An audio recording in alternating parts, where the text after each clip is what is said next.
여러분 안녕하십니까? 백운기입니다. 4.7 민심의 선택 3부 시작합니다.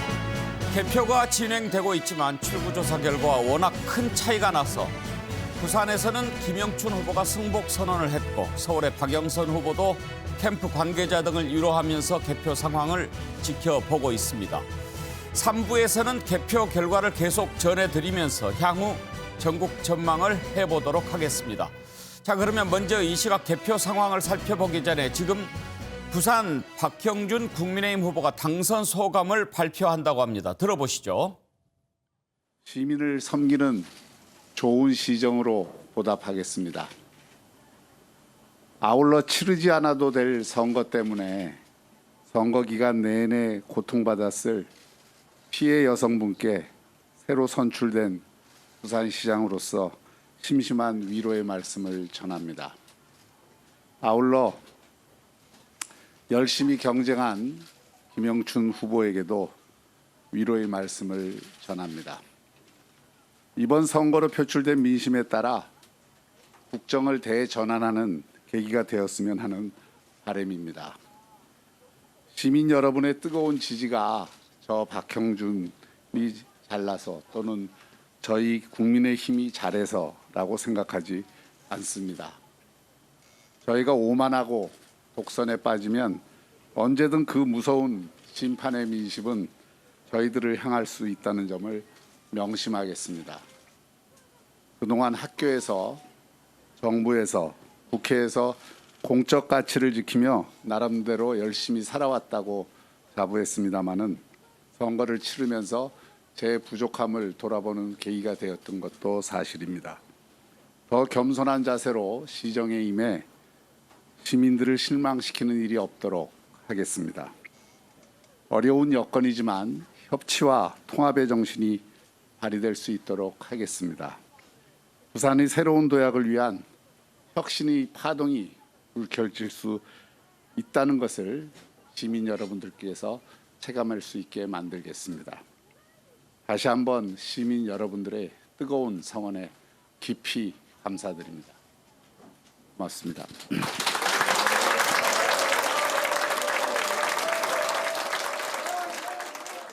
예, 부산시장 선거 현재 개표가 42.4% 진행되고 있습니다. 아직 절반도 개표가 되지 않았지만 워낙 큰 차이가 나고 있어서 민주당의 김영춘 후보가 사실상 승복 선언을 했고 방금 전에 박형준 후보가 이제 당선 소감을 발표했습니다.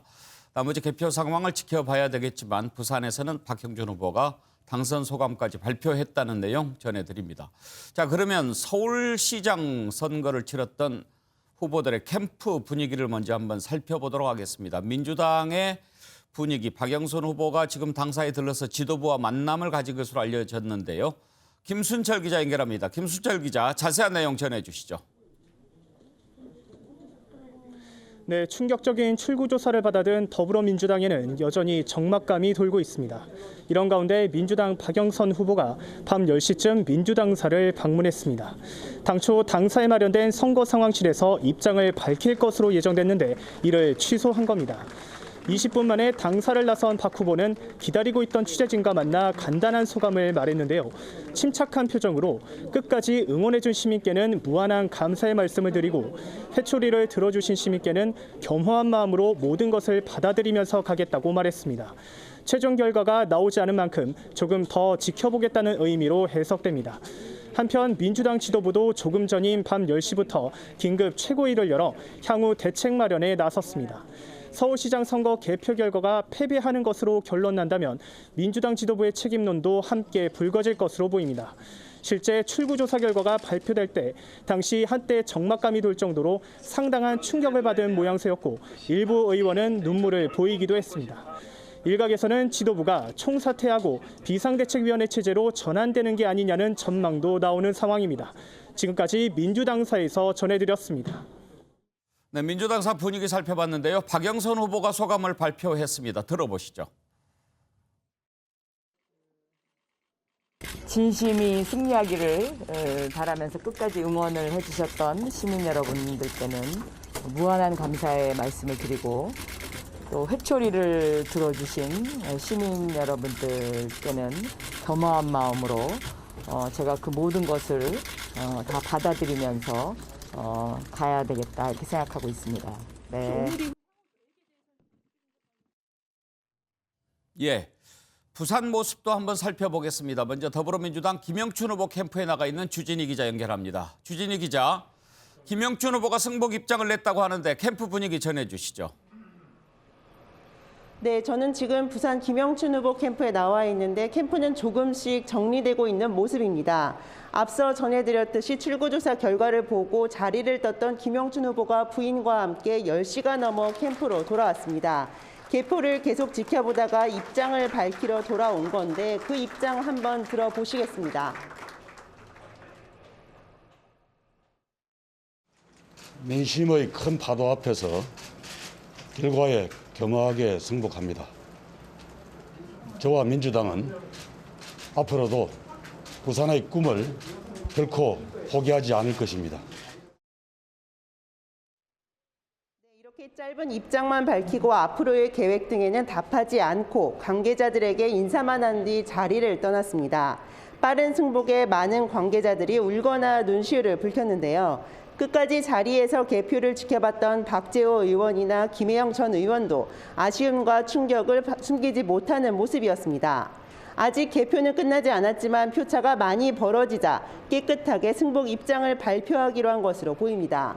지금까지 김영춘 후보 캠프에서 MBN 뉴스 주진입니다. 네, 그러면 이번에는 국민의힘 당사로 가보겠습니다. 출구조사에서 압도적으로 이긴다는 예상이 나오자 환호가 쏟아지기도 했지요. 개표가 진행되고 있는 현재 분위기가 어떤지 취재기자 연결해 보겠습니다. 우종환 기자. 네, 국민의힘 당사입니다. 네, 지금 분위기를 전해주시죠. 네, 지금은 오세훈 후보와 지도부 모두 자리를 비운 가운데 일부 의원과 당직자들이 조심스럽게 당선 세리머니를 준비하고 있습니다. 오 후보는 현재 자택에서, 김종인 비상대책위원장은 이곳 당사에서 휴식을 취하며 개표 상황을 지켜보고 있는데요. 아직 개표율이 높지는 않지만 오 후보가 우세를 지키고 있는 만큼 이 흐름이 이어지기를 기대하고 있습니다. 앞서 오 후보는 조금 더 지켜봐야 한다면서도 자세를 낮춘 뒤 기대감을 갖고 있다고 말했습니다. 김 위원장은 국민의 분노가 반영된 결과라며 시민의 선택에 감사한다고 밝혔었죠. 오 후보는 당선 윤곽이 나오게 되면 잠시 뒤 다시 당사로 나와 소감을 밝힐 계획입니다. 오 후보와 함께 선거를 같이 했던 안철수 국민의당 대표도 자정쯤 이곳 국민의힘 당사로 와 오 후보를 축하할 거라고 밝혔습니다. 당선될 경우 오 후보는 인수위가 없는 보궐선거인 만큼 내일부터 바로 시청에서 직무를 시작하게 됩니다. 보궐선거가 승리로 끝나든 아니든 김 위원장은 예고한 대로 내일 당을 떠나는데요. 국민의힘은 김 위원장이 내일 오전 퇴임 기자회견을 열 예정이라고 밝혔습니다. 보궐선거가 끝나면 국민의힘은 본격적인 차기 지도체제와 대선 체제를 갖추기 위한 준비를 시작할 예정입니다. 지금까지 국민의힘 당사에서 전해드렸습니다. 예, 서울과 부산 그리고 민주당과 국민의힘 분위기를 살펴봤습니다. 그러면 이 시각 개표 상황을 한번 자세히 살펴보도록 하겠습니다. 개표 상황실에 차윤아 아나운서 연결합니다. 차윤아 아나운서, 지금 개표 상황 좀 전해주시죠. 네, 이 시각 선거 상황실입니다. 미니 대선으로 불렸던 4.7 재보궐선거, 지금 후보들이 속속 입장을 발표하고 있는데요. 현재까지 개표 상황은 어떤지 자세히 살펴보도록 하겠습니다. 자, 먼저 부산시장입니다. 개표가 42.4% 진행됐고요. 국민의힘 박형준 후보가 63.3%, 더불어민주당 김영춘 후보가 34%로 박형준 후보가 당선 확실입니다. 이어서 서울시장입니다. 개표가 현재 15.7% 진행되고 있습니다. 국민의힘 오세훈 후보가 56.6%, 더불어민주당 박영선 후보가 40.5%로 오세훈 후보가 앞서고 있습니다. 자, 이어서 권역별로 개표 상황 살펴보도록 하겠습니다. 먼저 서울 종로입니다.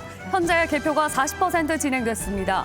오세훈 후보가 50.3%, 박영선 후보가 46.7%로 오 후보가 앞서고 있습니다.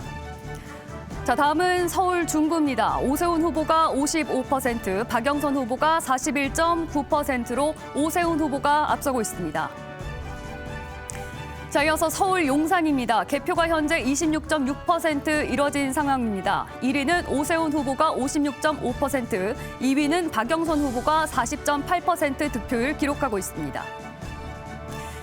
다음은 서울 성동 지역 가보겠습니다. 개표가 현재 39.7% 이루어졌고요. 국민의힘 오세훈 후보가 58.5%, 박영선 후보가 38.5%입니다. 서울 광진은 개표가 5.7% 이뤄지고 있습니다. 오세훈 후보가 59.1%로 박영선 후보를 앞서고 있습니다. 이어서 서울 동대문입니다. 개표가 13.7% 이뤄진 가운데 오세훈 후보가 51.5%, 박영선 후보가 45% 득표율 기록하고 있습니다. 이어서 서울 중랑 지역입니다. 오세훈 후보가 49.9%, 박영선 후보가 47.3%로 두 후보의 표차가 1,300여 표입니다.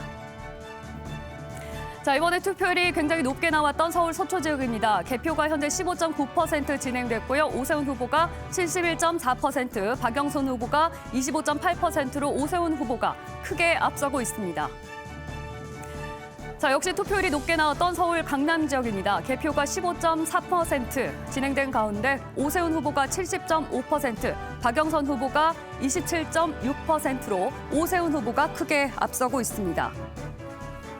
자, 서울 지역별 판세 지도로 자세히 좀 살펴보도록 하겠습니다. 푸른색은 박영선 후보, 붉은색은 오세훈 후보가 앞서고 있는 지역인데요. 서울 25곳 중 19곳에서 오세훈 후보가 앞서고 있고 박영선 후보는 6곳에서 앞서고 있는 상황입니다. 자, 이어서 부산도 지역별 판세 지도로 살펴보도록 하겠습니다. 개표가 47.5% 진행된 가운데 박형준 후보가 16곳, 김영춘 후보가 0곳, 이렇게 박형준 후보가 모두 다 앞선 것으로 나타나고 있습니다. 자, 부산 지역 권역별로 자세한 득표 상황 살펴보도록 하겠습니다. 먼저 부산 금정입니다. 개표가 33.3% 진행된 가운데 박형준 후보가 67.2%, 김영춘 후보가 29.5%로 박형준 후보가 앞섰습니다. 다음은 부산 기장입니다. 개표가 72.8% 많이 진행됐습니다. 박형준 후보가 62.2%, 김영춘 후보가 35.3% 득표했습니다. 다음은 부산 동래입니다. 개표가 33.3% 이루어졌고요. 박형준 후보가 68.1%, 김영춘 후보가 28.8%로 박형준 후보가 크게 앞섰습니다. 자, 이어서 부산 해운대입니다. 개표가 45.3% 이뤄졌습니다. 국민의힘 박형준 후보가 66.6%, 김영춘 후보가 30.6% 기록했습니다. 자, 서울 지역별 판세 다시 한번 살펴보겠습니다. 서울 지역은 현재 개표가 17.9% 진행된 상황이고요. 서울 지역 25곳 중에서 오세훈 후보가 20곳, 박영선 후보가 5곳에서 앞서고 있습니다. 자, 서울시장 개표 상황 18.1% 진행된 가운데 전체적으로 봤을 때 국민의힘 오세훈 후보가 56.1%, 박영선 후보가 41%로 오세훈 후보가 현재까지는 앞서고 있습니다. 자, 부산시장 다시 한번 살펴보도록 하겠습니다. 현재 개표가 48.6% 진행된 가운데 박형준 후보의 당선 확실 소식이 전해져 오고 있습니다. 박형준 후보가 63.1%, 김영춘 후보가 34.2% 득표율 기록했습니다. 지금까지 선거 상황실이었습니다.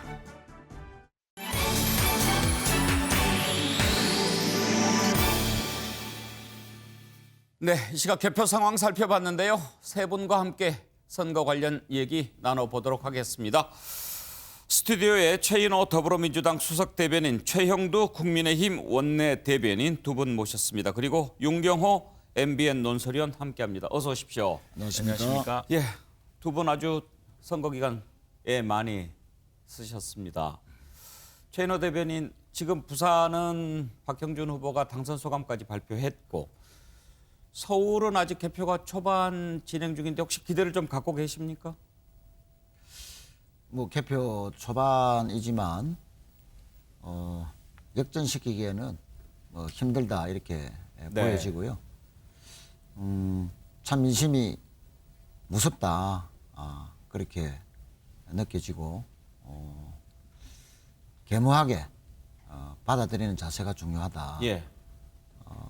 그래서 앞으로 저희들이 철저한 반성 또 근본적인 혁신 이런 자세로 속도감 있는 실천이 필요한 때다 이렇게 느끼고 있습니다. 예. 오늘 뭐 두 분의 말씀을 좀 많이 듣고 가겠습니다.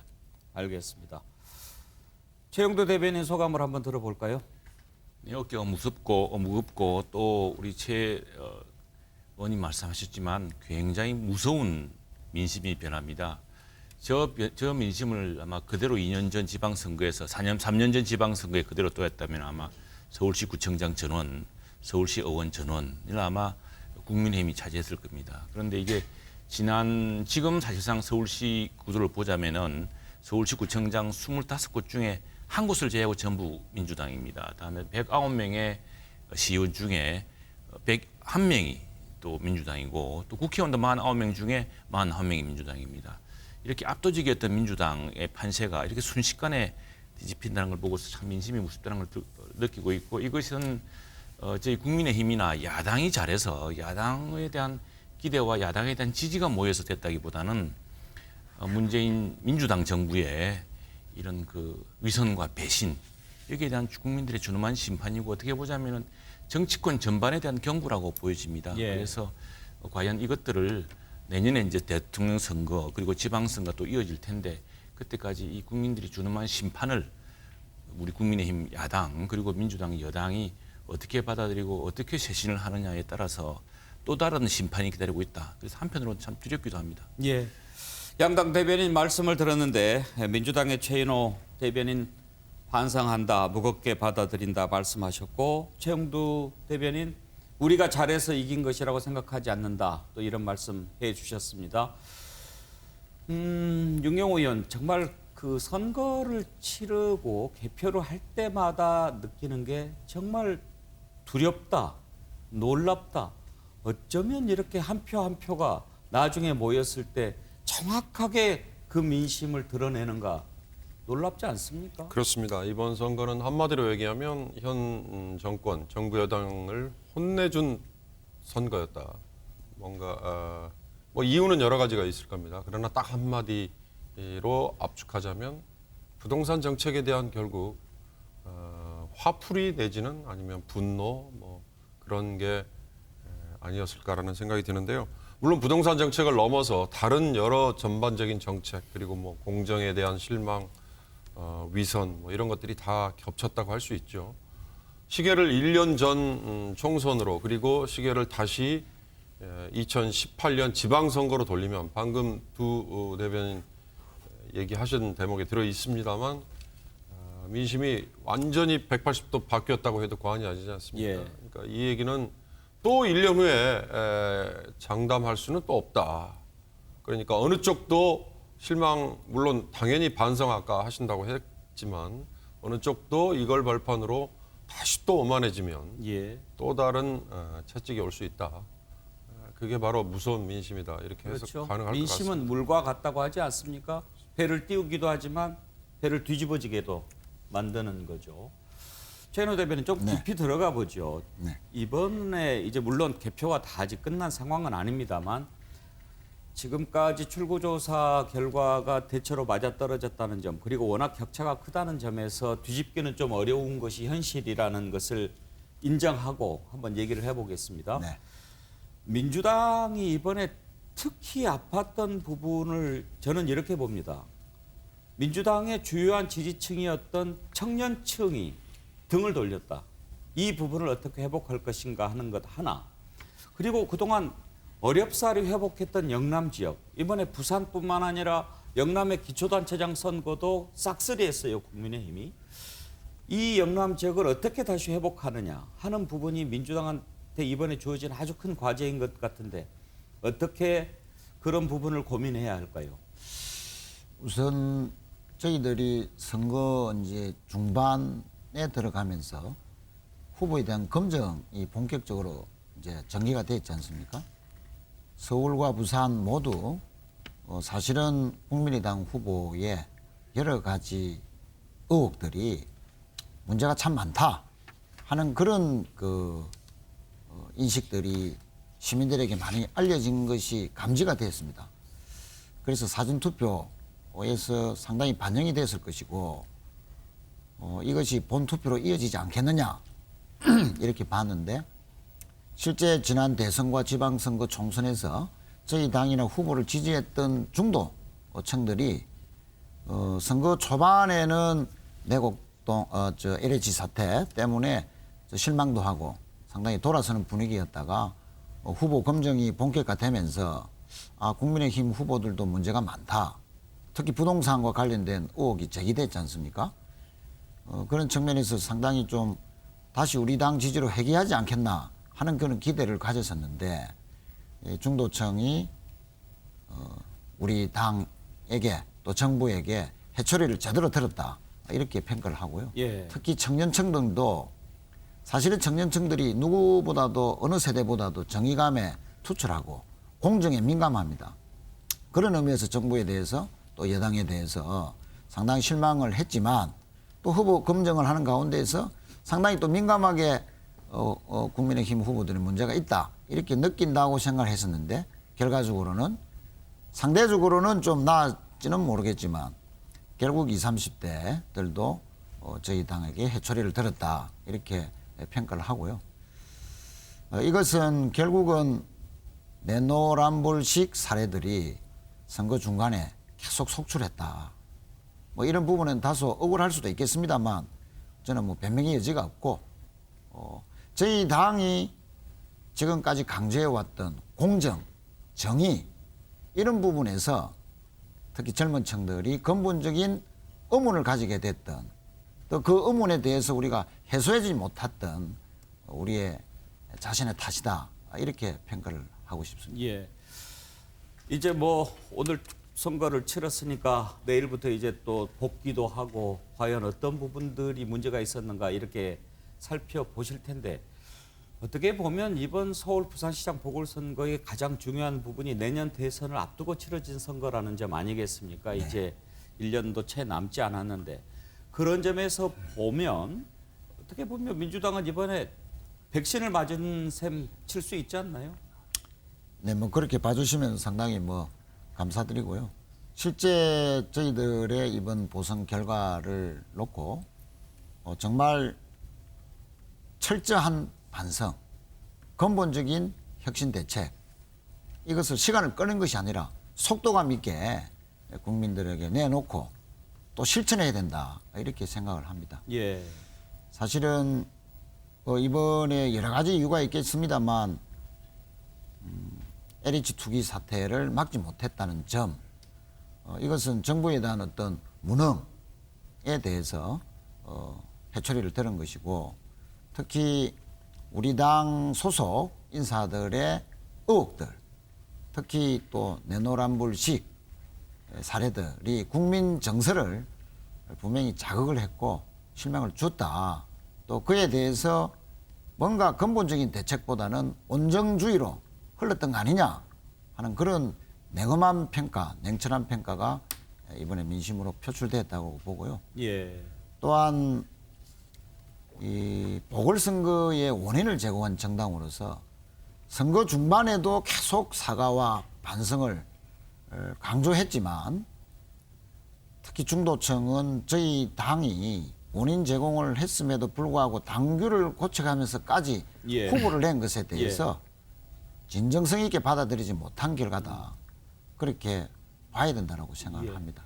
선거 결과를 받아들이기가 참 쉽지 않을 텐데 그럼에도 불구하고 이렇게 냉철하게 자기 분석하시는 모습을 보니까 한편으로는 민주당이 뭔가 좀 이번에 깊이 돌아보는 계기가 될 수도 있겠다 그런 생각이 듭니다.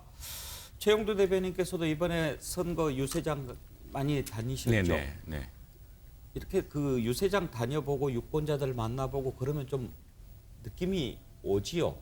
네, 이번에 출구조사 결과에 나타났습니다만 2030이라는 이른바 젊은 세대들의 반응이 뜨거웠습니다. 이전 같으면은 사실은 국민의힘 야당에 대해서 젊은 사람들이 지난 10년간 투표가 결국 그랬습니다. 굉장히 비판적이었고 사실은 우호적이지 않았습니다. 그랬는데 이번에 젊은 사람들의 열기가 상당히 높았습니다.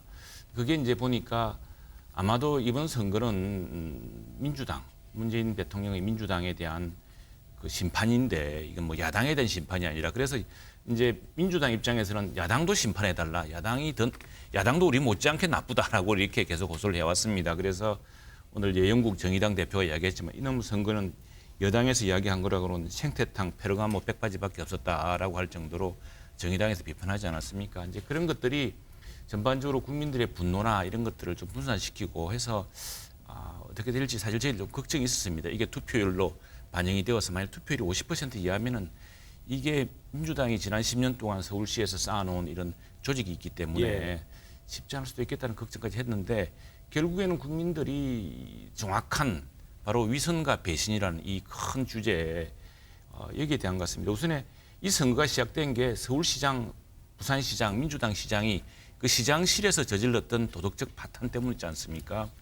보통 민주당 그리고 진보의 가치라고 하면은 여성과 약자에 대한 배려, 존중 이런 것인데 오히려 여성의 인권을 짓밟고 그걸 2차 가해까지 했던 민주당 그 지도자들의 가혹함 이런 것들이 이제 이 사실 도덕적 파탄, 이 젊은과 여성들의 이반을 불렀죠.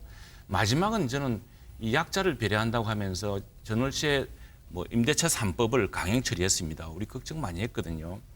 윤희석 의원이 나도 임차인입니다 하면서 사실 호소도 하고 했는데 왜냐하면 시장이란 건 다르기 때문에 그런데 결과적으로 그렇게 약자와 청년 서민들을 배려한다고 하면서 임대차 3법 그래서 전월세 5% 제한한다 해놓고 사실은 청와대 정책실장 그리고 또 세월호 이래로 참 약자의 편에 서는 정의로운 변호사라고 우리가 알아왔던 그 의원이 사실은 월세 185만 원씩 꼬박꼬박 챙기고 있었다는 이 놀라운 사실에 젊은 사람들이 저는 그 우리 분석에서 왜 갑자기 젊은 사람들이 입안했나에 대한 분석에서 가장 중요한 포인트가 아닐까 싶습니다.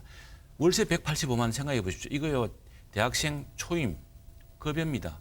그걸 꼬박꼬박 다 틀어서 어떻게 젊은 사람한테 미래가 있으며 어떻게 전세를 거쳐서 자기 집을 마련할 수 있겠습니까?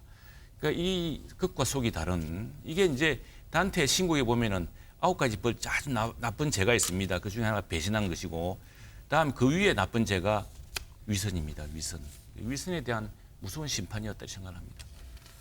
그 초반에 국민의힘이 꼭 잘해서 네. 이렇게 많은 표를 몰아주신 것 같지 않다 네. 이런 얘기를 하셨는데 그렇기는 해요. 왜냐하면 그 전에 민주당이 비판을 받을 만한 일들이 많이 있었는데도 불구하고 국민의힘 지지율이 여론조사에서 그렇게 올라가지는 않았거든요.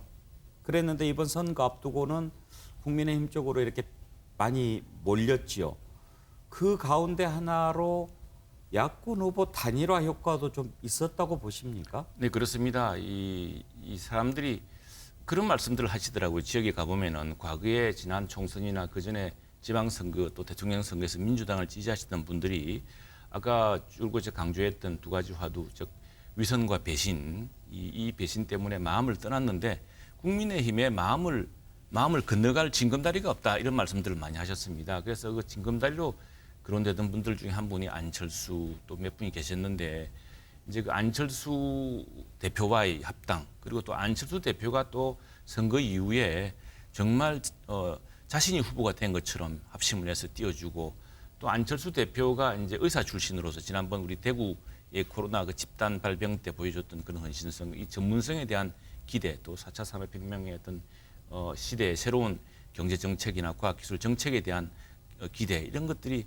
한꺼번에 모아지면서 시너지 효과를 우리가 얻은 것이 아닌가 싶습니다. 그럼 말씀 나온 김에 혹시 만약에 오세훈 후보가 최종 서울시장에 당선이 되면 단일화 과정에서 약속했던 대로 연립시정을 실행에 옮기는 게 마땅하다고 생각하십니까? 아마도 오세훈 시장 이제 이 당선이 된다면은 당장 내일부터 코로나 방역이라든가 또 서울시가 지난 10년 동안 서울시의 경쟁력이 많이 후퇴했습니다. 지금 그것은 우리 야당의 지표가 아니고 국제적인 기관의 객관적인 지표가 있습니다. 이 지표를 통해서 보면 한 5단, 6단계 추락을 했습니다. 이걸 회복하기 위해서 어떻게 해야 될 것인가. 가장 중요한 것은 역시 4차 산업혁명 시대에 어떻게 새로운 그 인프라, 그 ICT 인프라를 구축하고 어떻게 새로운 테크놀로지와 과학을 이 서울시에 접목시킬 것인가. 또 무엇보다 가장 큰 문제가 바로 팬데믹. 더구나 우리나라가 백신에서 굉장히 지금 뒤처짐으로써 백신 이 방역으로만 어렵게 돼 있거든요. 그래서 백신 이 도입과 또 방역 조치, 좀 더 과학적인 조치, 이 방역 때문에 국민들의 자유가 제한받고 있고 국민들의 생업이 지금 제한받고 있습니다. 그런 것들을 풀려고 한다면은 사실 이 서울시 같은 큰 도시에서는 한 명의 시장으로는 부족할지 모르겠습니다. 그래서 그 시기에 바로 오세훈 시장이 당선인자가 된다면은 바로 해야 될 것이 바로 이런 그 안철수 대표나 또 안철수 대표와 같이 도왔던 또 우리 당의 여러 지금 많은 후보들이 있지 않았습니까? 그런 분들의 좀 집단 지성이 필요할 것이라 생각됩니다. 윤경호 의원, 이번에 선거 결과를 보면서요, 차이 진보 얘기가 많이 있었지 않습니까? 민주당에서 뭐 여러 가지 문제 때문에 직접적으로 의견을 밝히지 못했던 그런 숨은 진보표가 분명히 투표에서 또 나타날 것이다라고 했는데 막상 결과를 보면 과연 샤이 진보가 있었을까 그런 생각이 듭니다. 어떻게 보세요? 처음부터 아마 뭐 이것도 꼭 진영 논리로 나뉘었다라고 단정을 지을 수 있을지 모르지만 처음부터 나는 어느 후보를 찍겠다라고 정해져 있는 유권자층 이건 굳어져 있었던 것 같아요. 그게 사전 투표에도 20%라는 숫자로 나타난 것 같고요. 그러나 본 투표에 이렇게 높은 숫자, 그러니까 비교할 수 있는 수치가 2011년 박원순 시장이 당선됐을 때의 보궐선거 48.6%였습니다.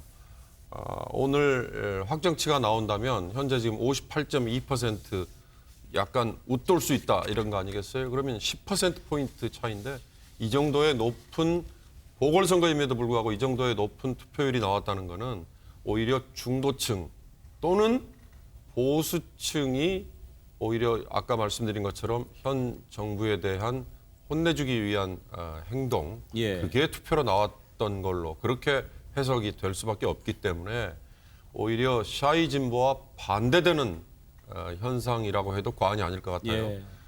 통상 샤이 진보라는 얘기가 통하려면 그래도 현 정부가 이만큼은 했지 않았느냐, 그래도 이 정도는 칭찬해 줄 수 있지 않느냐 이런 게 있어야 되는데 부동산 정책에 대해서는 뭐 논란의 여지가 있긴 합니다만 저는 딱 한마디로 벼락거지라는 그 얘기로 아마 20대나 30대 정말 묵묵히 모아서 나는 차근차근 뭐 부동산이라는 게 차근차근 될 수 있을지 모르겠습니다만 가고 싶다라고 했던 사람조차도 등을 돌리게 만드는 그게 이 정부가 그동안에 비판을 받았던 부동산 정책의 상징인 것 같고요.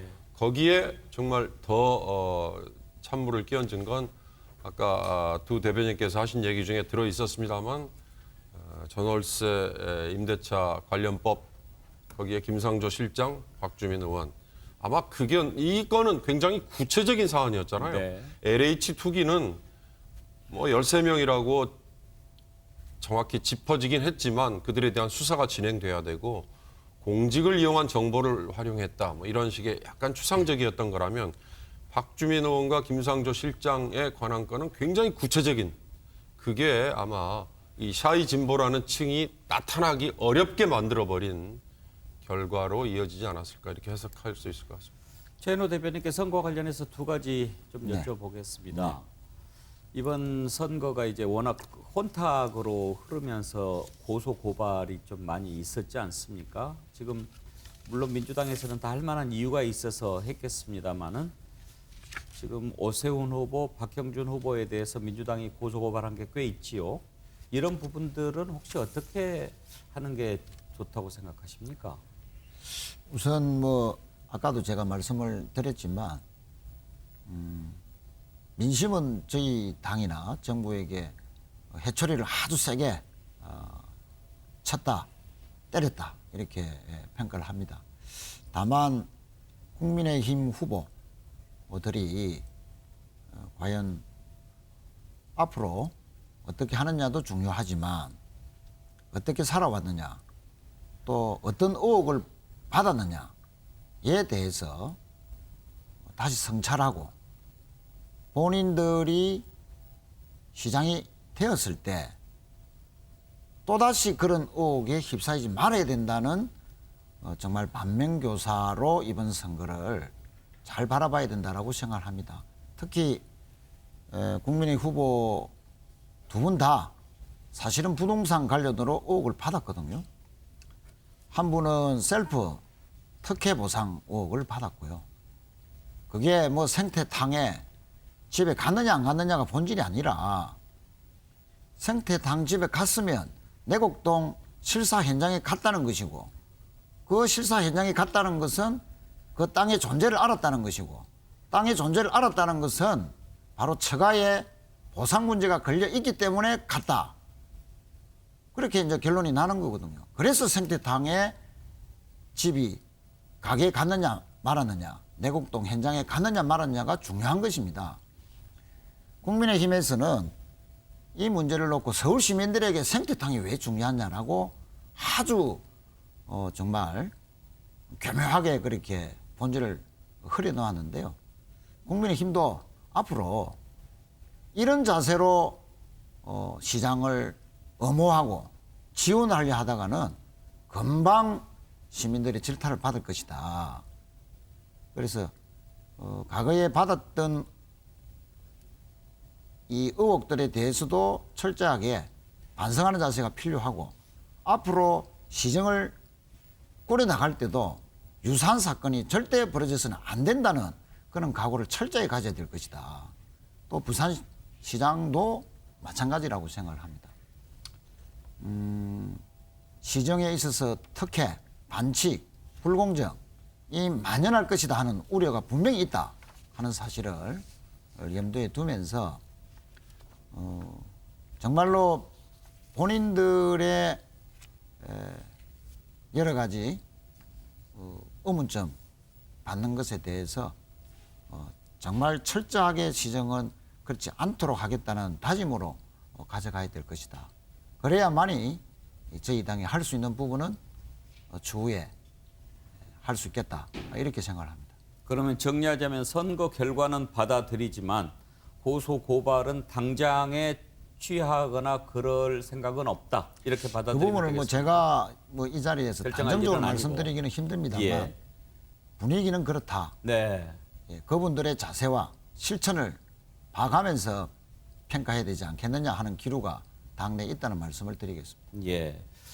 국민의힘도 고소고발한 사례가 있지요. 사실 저희들은 이제 부산에서 좀 격하다 보니까 너무 심한 특히나 이제 무고죄로 처벌당한 사람을 내세워서 그러니까 그 주장한 사실이 무고라 그래서 처벌당한 사람을 다시 내세워서 우리 후보를 비난하고 허위 공격하는 사례가 있었기 때문에 거기에 대한 이제 자기 방어가 있었던 것이고요. 서울의 경우는 되게 민주당이 다 했습니다. 지금 나오는 뭐 생태땅 집이니 뭐니 이게 전부 그 하나의 새로운 의인이 어려운 사람이 나타나서 증언을 했는데 이 증언에 대해서 우리 후보가 거짓말을 하고 있다 이래가지고 이제 고발을 한 거거든요. 허위 사실 공표다 뭐다 해서 했는데 끝까지 밝혀왔으면 좋겠습니다. 밝혀왔으면 좋겠고 그건 우리 쪽의 반성의 문제가 아니라 그 민주당에서 그 문제는 잘 판단해서 결정하셔야겠지만은 아마도 그게 대단히 중요한 문제면은 포기하시겠습니까? 끝까지 밀어붙이시겠죠. 또 그렇게 해서 끝까지 한번 가봤으면 좋겠습니다. 다만 우리가 좀 항의하고 싶은 것은 얼마 전에 뭐 교통방송에 누가 그냥 매일같이 오세훈 생태탕 하지 않았습니까? 반론의 기회도 없이 그런 것처럼 했는데 이런 분들이 과거 보면은 뭐 윤지호 사건이라든가 또는 윤지호라고 완전히 사기 사건으로 드러나지 않았습니까? 지금 캐나다에서 수사하겠다고 우리 정부한테 수사 기록을 달라는데 우리 정부는 웬일인지 그 수사 기록도 안 주고 있습니다. 그때 감쌌던 민주당 사람들 그리고 지금 불공정 방송의 대명사인 어느 방송 진행자 이런 사람들 다 그 사람 비호했던 거거든요. 두 번째, 이번에 똑같습니다. 방법이 보면은 우리가 대통령 선거 때 많이 당했는데 김대엽 2차례나 당했습니다. 그다음에 한현웅 여사가 무슨 기상건설에 돈 받았다는 거, 이해창 후보가 20만 원 받았다는 거 전부 사기로 밝혀져 가지고 그걸 폭로하고 주장했던 사람들 구속되거나 정치적으로 처벌받았습니다. 굉장히 당시에 구체적이었거든요. 이런 것들이 선거 때 이런 네거티브로 가지고 의혹으로 그칠 정도면은 의혹 제기로는 있을 수 있다고 봅니다만은 사실은 아무 증거도 없이 허위 증거를 만들어서 옛날 김대엽 같은 경우는 저도 법조기자 때 봤는데 그때 우리 선배 뵈시겠지만 이 테이프가 진본이라 그랬어요. 유일무이한 진본이라고. 근데 그 테이프가 제작된 테이프가 그게 그 사건 당시로부터 수년 뒤에 만들어진 테이프라는 게 테이프에 제작 연월이 있다는 걸 긴대부 몰랐던 모양입니다. 그래가지고 이 사건이 다 진실이 드러난 적이 있었는데 이번 사건을 보면서 저희들은 물론 저희 당 후보들도 도덕적으로 완벽하지 않고 뭐 부족한 점이 있다고 생각을 합니다. 본인들도 이야기하고 했지만 서민들에게 정말 다가갈 수 있도록 재산 관계라든가 또 평소에 사는 모습이라든가 이런 것들을 좀 더 겸허하게 했어야 되겠지만은 그러나 그것이 범죄자 이건 또 다른 문제거든요. 근데 그걸 범죄처럼 몰아붙였던 이 사람들은 우선 그 문제에 대해서 진위 여부를 분명히 좀 밝혀서 거기에 대해서 사과를 하고 선거에 이런 식의 그 흑색 선전으로 선거를 계속 유리하게 이끌 수 있다 생각한다면 아마 예. 이번이 마지막 선거가 될 것 같습니다. 두 분 말씀 들어보면 후유증은 앞으로도 조금 더 갈 것 같군요. 제가 한 말씀만 드리겠습니다. 예. 우리 최 대변인 말씀을 뭐 경청을 했습니다만 뭐 길게 말씀드릴 생각은 전혀 없고요. 다만 네거티브와 후보 검증을 정말 정확하게 구분할 수 있어야 된다. 선거는 후보를 검증하는 장이거든요. 그래서 어떻게 살아오셨고 또 앞으로 그 삶을 보면서 앞으로 어떤 시정을 펼칠 것인지에 대해서 가늠하는 자리입니다. 우리가 근거 없이 그런 것이 아니고 많은 보도와 정인이 나타나서 더 우리가 구체적인 의혹과 문제를 제기한 것인데 방금 최 대변인 말씀대로 그렇게 엄호하듯이 자꾸 검증과 네거티브를 의도적으로 자꾸 구분하지 않으려는 이런 자세로는 지금도 화면에 사실은 서울은 지금 출구조사 예상보다는 박영선 후보가 그 격차가 크게 좀 줄이고 있거든요. 네. 저 민심을 그 격차를 줄이고 있는 민심을 좀 무수할 수 있으면 좋겠다 하는 말씀을 드리겠습니다. 예. 제가 이제 한 말씀 더 드리겠습니다. 사실은 민주당에서도 이 문제가 이게 지금 10년이 지난 사건이고 그 얼마나 무서운 적폐 수사가 있었습니까? 다 이명박 대통령 최측근이었고 이런 분들 그냥 두었겠습니까? 다 수사했겠죠. 그리고 서울시 의회가 지금 109명 중에 101명입니다. 샅샅이 조사했을 겁니다. 그게 안 나왔던 거 아닙니까? 근데 이제 저희들이 볼 때 이게 사실은 선거 전략상 아마 불가피한 측면이 있을 겁니다. 여론조사 차이는 크고 민심의 분노는 두렵고 그러다 보면은 결국에는 아마 이런 선거 전략 같습니다. 제가 저희는 뭐 그렇게 분석을 하는데 아마도 어느 정당이든 현실 정당이라면 그런 선거 전략을 쓸 거라고 봅니다. 이런 거죠. 자, 내 지지자가 떠났다. 그러나 이 우리한테 돌아선 지지자가 저 정당으로 못 가도록 똑같이 나쁜 사람 만들기 이제 이런 전략을 쓰셨던 것 같습니다. 그래서 지금 사실은 제가 오후 5시에 논평을 발표하면서 투표율을 좀 독려를 했습니다. 오후 5시 서울시의 투표율이 49.4%였습니다. 지금 58.2로 나왔습니다만 저는 아마 이게 투표율이 50% 미만이었으면 지금 굉장히 이 표차가 줄어들 거라 생각을 합니다. 왜냐하면 민주당은 조직표가 강하거든요. 반면에 분노한 표심들을 희석시켰던 이런 네거티브 검증도 해야죠. 그러나 검증을 넘어선 네거티브의 전략이 상당히 먹혔다고 생각합니다. 저는. 예. 선거와 관련해서 한 가지 더 여쭤보겠습니다. 이번 이 선거 결과를 두고 그렇게 얘기하는 사람들이 꽤 있습니다. 민주당 지지자들 가운데서도 차라리 후보를 내지 말고 우리가 그 약속을 지키고 뭐 시민 후보를 내세운다든지 그렇게 내세워서 지원을 하는 것이 명분도 얻고 실리도 챙기는 것이 아니었을까 아쉬워하는 지지자들이 있더라고요. 어떻게 생각하십니까? 뭐 그 부분은 뭐 지지자들 중에서도 뭐 생각이 꼭 일치하는 것은 아닙니다. 지금 이 시각에도. 그러나 지지자들의 영역을 떠나서 중도라고 일컫는 분들의 생각은 어땠을까라고 되돌아본다면 사실은 LH 투기 사건을 막지 못했던 정부의 무능에 대한 해초리도 있지만 가장 근본적인 바탕에는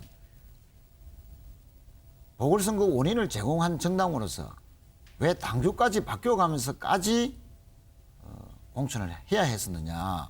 아무리 서울과 부산이 인구 절반에 가까운 유권자들이 심판하는 자리이기 때문에 후보 안 내는 것도 무책임하다라고 할 수도 있겠지만 그러나 중도 성향의 유권자들은 그 부분에 대해서 동의를 못한 것이죠. 후보를 낸 것에 대해서 저는 그렇게 분석을 예, 합니다. 예. 그래서 우리 지지자들께서도 우리가 스스로 만든 룰 또 다짐에 대해서 우리 스스로가 너무 간대해지는 그런 모습은 우리가 다시 한번 되돌아봐야 된다. 그런 계기로 삼아야 된다. 저는 이렇게 생각을 합니다. 윤경호 의원, 부산시장이 먼저 사퇴하지 않았습니까? 그리고 이제 박원순 시장 그 사건이 났는데 만약에 부산시장 보궐선거만 치를 상황이었다고 한다면 민주당이 후보를 안 내고 당헌 당규를 그대로 지켰을 수도 있었을 거예요. 그런데 이제 판이 서울시장, 부산시장 그야말로 대한민국의 수도 서울과 제2의 도시 수장을 뽑는 선거인데 안 낸다는 것도 쉽지 않은 선택이었을 겁니다. 그렇습니다. 그러니까 이번 선거에 지금 최인호 대변인의 얘기 중에 그런 아쉬움 내부에 있었다는 거 인정했지 않습니까? 당헌 당규를 바꿔가면서까지 낸 거는 제가 보기에는 그 전에 한 번이라도 이런 매를 맞는 중간 평가가 있었다면, 그랬다면 아마 그런 식의 겸허한 전략도 생각해 봤을 텐데, 불행하게도 2017년 대선 이후 지금의 문재인 정부가 한 번도 중간 평가를 당해본 적이 없고 그 중간 평가를 당해보지 않았기 때문에 그런 겸허함이라는 거를 생각할 계기가 없었다. 또 하나는 보궐선거를 유발한 정당에게 과연 후보를 내지 못하도록 하는 책임만 지울 게 아니라, 저는 제 개인적인 지론입니다만 오히려 선거 비용도 물리게 하는 정도의 더 책임을 지우는 게 앞으로 선거법 저는 개정이 필요하다. 그리고 또 하나, 1년 3개월 남은 임기에 과연 보궐선거가 필요했을까라는 냉정한 생각도 좀 해볼 필요가 있다. 물론 서울시와 부산시라는 광역단체로서 선출직 정통성을 갖지 않은 대행이 그 오랜 기간을 채울 수 있을까 하지만 그건 여야 합의로 얼마든지 선거법에 지으면 된다고 저는 보거든요. 그런 아쉬운 점들이 좀 있습니다.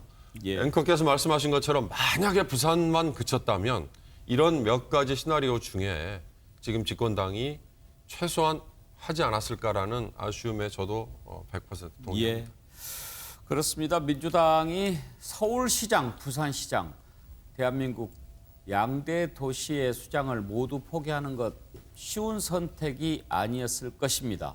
서울시장이 도대체 어떤 자리인가 한번 생각해 볼까요? 인구 1,000만의 대한민국 수도를 이끈다는 점에서 상징성도 크지만 그 권한도 막강합니다.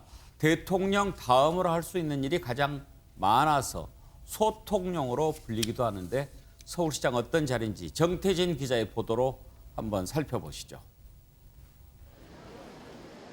남녀노소 모두가 즐겨 찾는 청계천. 시민들의 발을 책임지고 있는 자전거 따릉이.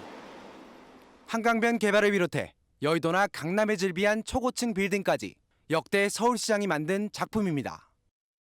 서울시의 예산은 연간 40조 원 규모로 서울시장은 공무원 17,000명과 26개 산하기관장의 임면권을 갖습니다.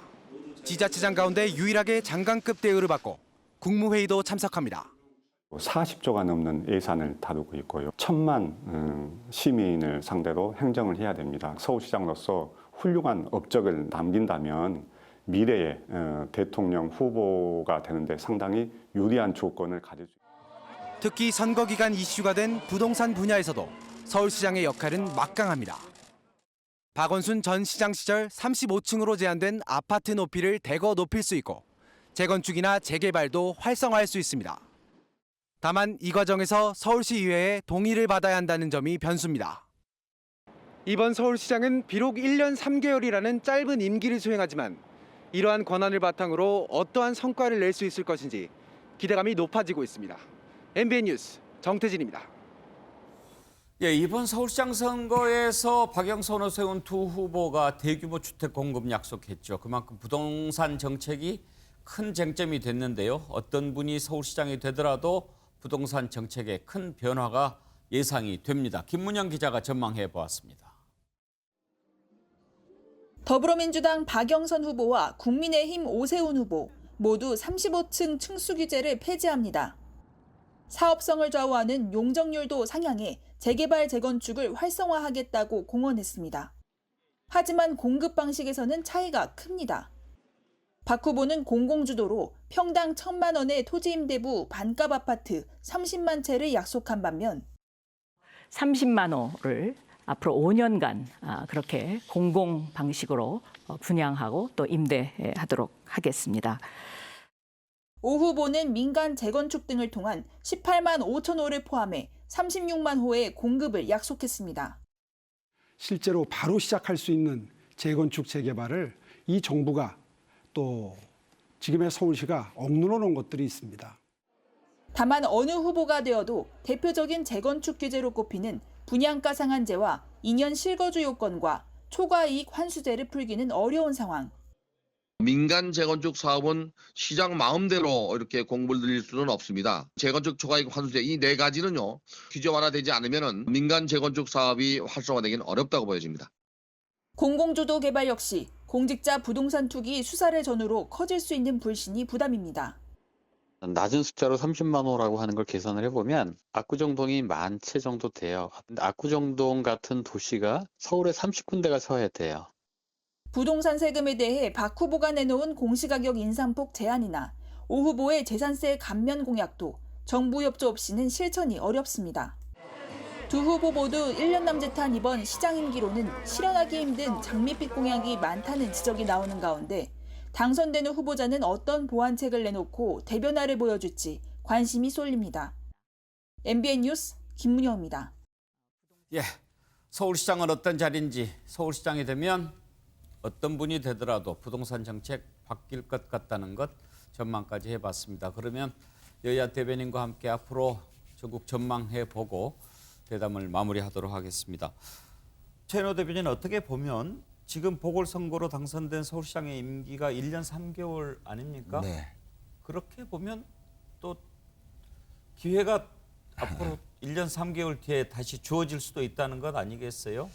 네, 뭐 하여튼 뭐 저희들이 기회를 논하기 전에 어쨌든 오늘은 반성하고 또 반성하고 또 혁신하고 또 혁신하고 그것도 하루라도 빨리 국민들에게 제시하고 또 진정성을 얻어야 된다 이렇게 생각을 합니다.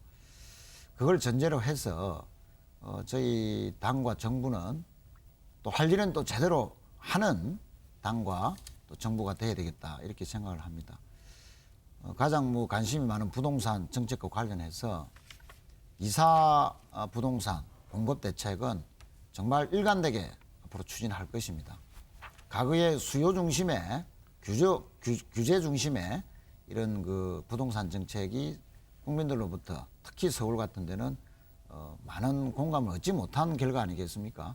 그래서 공급을 획기적으로 강화하는 이사 부동산 정책은 차질 없이 추진한다 하는 것을 또 말씀을 드리고요. 예.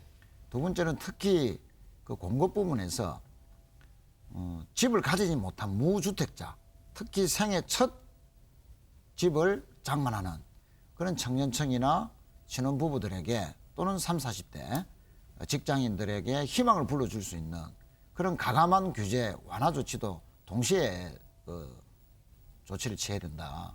그래서 우리가 이제 LTV라든지 DTI라든지 이런 규제를 상당히 풀고 그다음에 소득 수준과 그다음에 이제 주택 가격 이런 문제들도 조건을 좀 상향시켜서 문턱을 대폭 낮춰줘야 된다는 거죠. 그래서 실소유자들이 특히 젊은 층들이 이제는 집을 서울에서도 가질 수 있겠다 하는 희망을 불러일으키고 문재인 정부 임기 동안에 실제 그것을 일부라도 가시화시킬 수 있는 그런 조치들을 해나가야 된다 이렇게 생각을 합니다. 그리고 끝으로 LH 사태를 다시는 있어서는 안 된다. 재발 방지를 위해서 그야말로 강도 높은 발본색원 특히 이제 이런 일이 있지 않으려면 예방을 하기 위한 법제화, 이해충돌 방지법 그리고 범죄 수익, 은닉 규제법은 어쨌든 소급해서라도 몰수하겠다는 그 강력한 법을 가지고 다시는 공직을 이용해서 내부 정보를 활용해서 부동산 투기를 하는 일은 절대 벌어지지 않도록 해야만이 국민들로부터 인정을 받을 것이다 이렇게 생각합니다. 예. 아무튼 이번에 떠나갔던 민심을 다시 돌아오게 하는 것 깊은 성찰이 있어야 되겠죠. 예. 열심히 하겠습니다. 예. 자, 최영두 대변인 앞으로의 다짐이라고 그럴까요? 네. 어떤 것을 당장 내일부터 이제 서울시장과 부산시장을 만일 이 결과대로 이어져서 내게 된다면은 아마 국민의힘은 이제 서울시장과 부산시장을 갖는 정당으로서 굉장히 더 큰 책임을 질 것입니다. 당장 이 부동산 문제를 어떻게 풀 것이냐. 저희들은 시장을 두려워하고 시장의 역작용을 두려워하는 그런 정책을 제대로 펼쳐나가야 될 거라고 생각을 합니다. 지금까지 부동산을 탐욕을 대상으로 보고 부동산의 모든 정책을 규제의 대상으로 봐왔던 결과가 오히려 서민과 청년들을 어렵게 만들었습니다. 전세를 통해서 물론 갭 투자를 하고 또 투기를 하는 사람도 없지 않아 있었지만 전세를 통해서 저렴한 집을 살 수 있었던 또 청년과 서민들이 있었거든요. 저만 해도 그랬습니다. 그런데 그걸 굳이 다 없애놓았더니 어떤 결과가 생기냐면은 박주민 의원처럼 월세 185만 원씩 꼬박꼬박 챙겨나가는 민주당 의원이 생겼고 젊은 아마 세대주는 185만 원이라는 월세를 갖다 내야 되는 그런 절망적인 상황이 월세 난민이 생기게 된 겁니다. 그래서 저희들은 시장을 두려워하고 시장의 수급 기능을 살리는 그런 정책을 만들어 나가야 될 것이고 또 서울과 부산의 가장 큰 문제는 우리나라 전체가 처한 문제입니다만 백신 문제입니다. 지금 코로나가 굉장히 심각하고 변이 또 생기고 500명, 600명 늘어나고 있는데 이게 아무리 우리가 추경을 넣어도 코로나 백신으로 이 잡지 못하면은 이제 이게 뭐 감당이 안 됩니다. 벌써부터 우리 광의의 국가 총부채가 GDP를 넘어섰습니다. 무한정 쓸 수가 없는 거거든요. 그런데 백신에 일찍 투자하고 백신을 일찍 조달했던 나라들은 지금 마스크를 벗기 시작하고 미국은 7월 4일 날 코로나 독립선언을 한다고 합니다. 이런 상황을 볼 때 우리가 지금 이제 어쨌거나 우리도 일부 큰 광역단체를 맡았던 만큼 특히나 코로나 발병이 가장 심한 대도시 두 곳 아닙니까? 이쪽에서 어떻게 빨리 백신을 수급해서 이런 코로나 상황을 진정시킬 것인가? 거기에 새로운 책임을 또 안게 되었습니다. 또 하나의 문제는 이제 이 백신이 안 구해지고 코로나가 장기화되면은 국가 부채를 계속 늘려서 어떤 손실 보상을 해준다지만 그것도 은발의 오줌누기고 지금 상황에서만 하더라도 우리나라 경제 성장률은 3.6%, 선진국 백신이 보급되기 시작한 선진국은 5.1%라고 IMF가 예측했습니다. 아마 우리가 예상대로 11월에 백신을 통한 집단 면역을 달성하지 못하면은 내년 봄까지 갑니다. 그러면 굉장히 끔찍한 상황이 생기거든요. 이 무거운 책임이 이제 어쨌든 서울시와 부산시라는 광역단체를 내일 만일 이대로 간다면은 이렇게 하게 되는 국민의힘 야당이 책임져야 됐다. 굉장히 무거운 책임을 느낀다. 여기에 대해서는 지금 어쨌든 다수당이 민주당이고 집권당이 민주당이기 때문에 문재인 정부와 민주당과 협력을 다해서 이 문제를 빨리 함께 풀어나가도록 노력하겠습니다. 예, 집권 경험이 있는 야당이니까 또 어떻게 해야 제대로 할 수 있을지 잘 알 수 있을 거라고 생각합니다.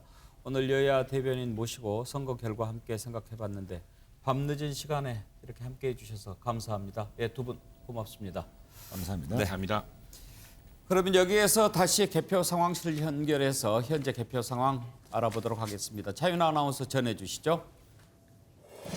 네, 선거 상황실입니다. 개표가 순조롭게 진행되면서 후보들의 당선 확실 소식도 전해져 오고 있는데요. 자, 현재까지의 개표 상황은 어떤지 자세히 살펴보도록 하겠습니다.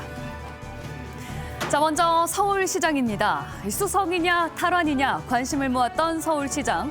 국민의힘 오세훈 후보가 56.2%, 더불어민주당 박영선 후보가 40.8% 득표를 기록하면서 오세훈 후보가 10년 만에 서울시장으로 돌아오게 됐습니다. 다음은 부산시장입니다. 국민의힘 박형준 후보가 63%, 더불어민주당 김영춘 후보가 34.2%의 득표를 기록하면서 30% 넘는 격차로 박형준 후보의 당선 확실 소식입니다. 자, 이어서 권역별 개표 상황 살펴보겠습니다. 정치 1번지로 불렸던 서울 종로는 어떤 선택을 했을까요? 개표가 79.8% 진행된 상황이고요. 국민의힘 오세훈 후보가 54.5%, 더불어민주당 박영선 후보가 42.1%의 득표율 기록했습니다.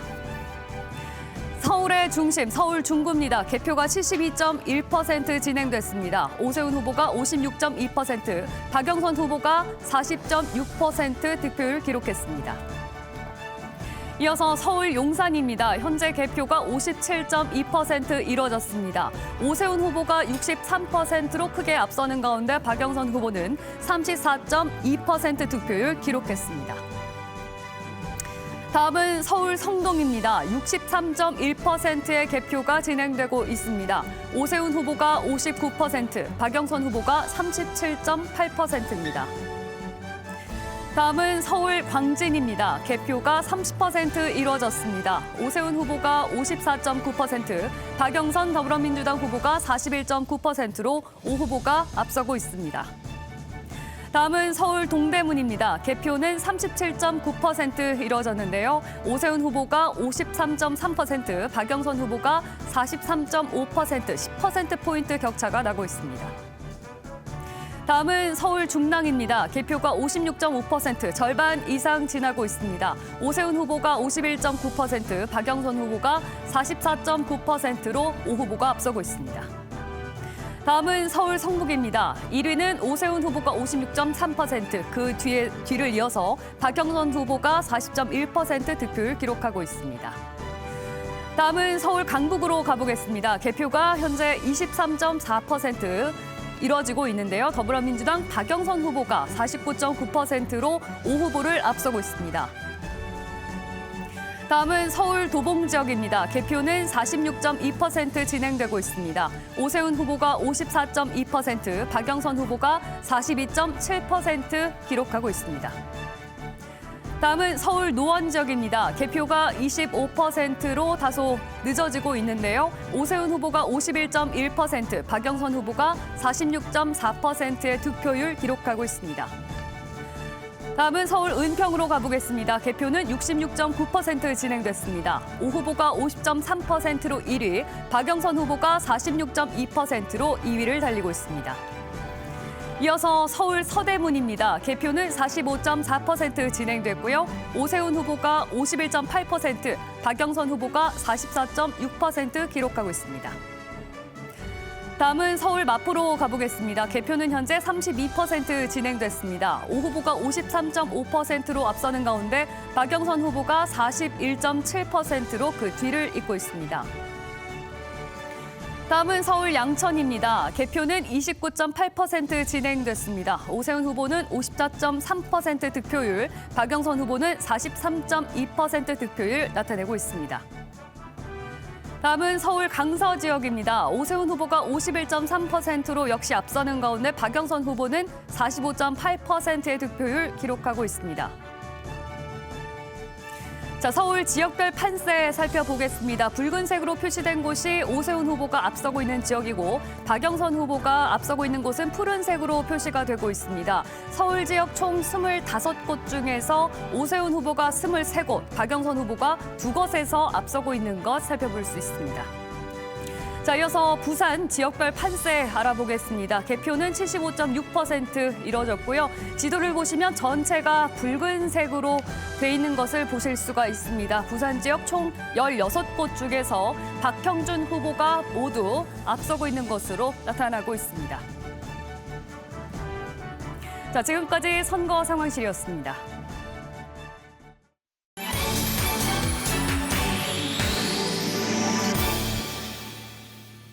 네, 이 시각 개표 상황 살펴봤습니다. 새로운 패널 모시고 향후 전국 전망해 보도록 하겠습니다. 우리 뉴스와이드 패널들 모셨습니다. 김영주, 신성범 전 국회의원, 김두수 사무총장, 용경호 MBN 논설위원. 어서 오십시오. 반갑습니다. 네. 김영주 의원. 네.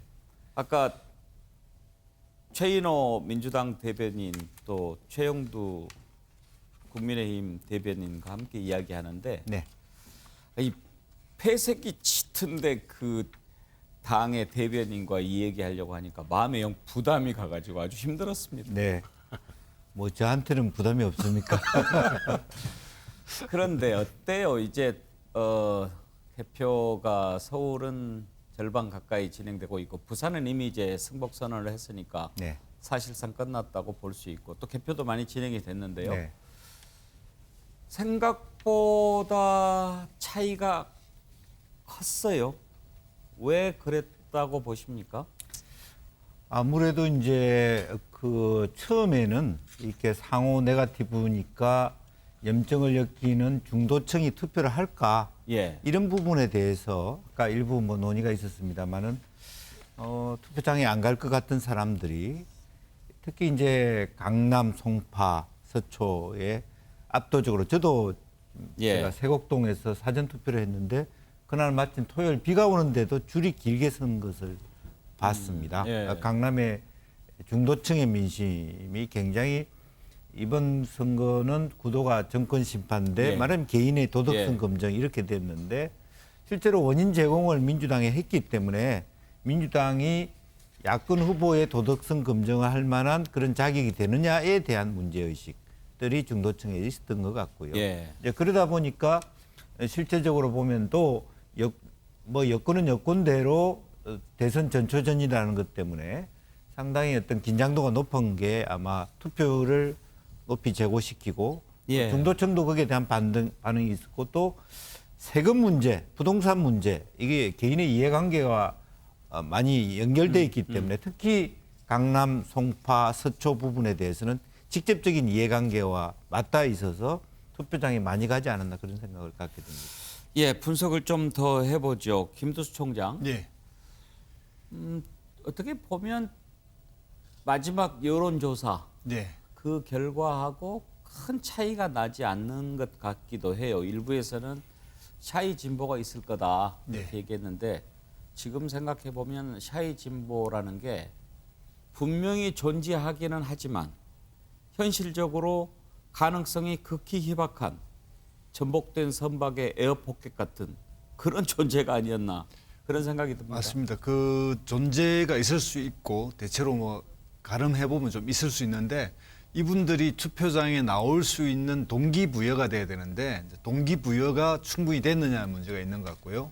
그리고 지금 현재 개표 상황을 보면 사전 투표한 곳에서는 민주당이 앞서는 곳도 꽤 나오고 있습니다. 네. 사전 투표는 확실히 보니까 지금까지 역사에 계속 반복됐지만 민주당 쪽이 좀 많이 나오는 건 틀림없는 것 같고요.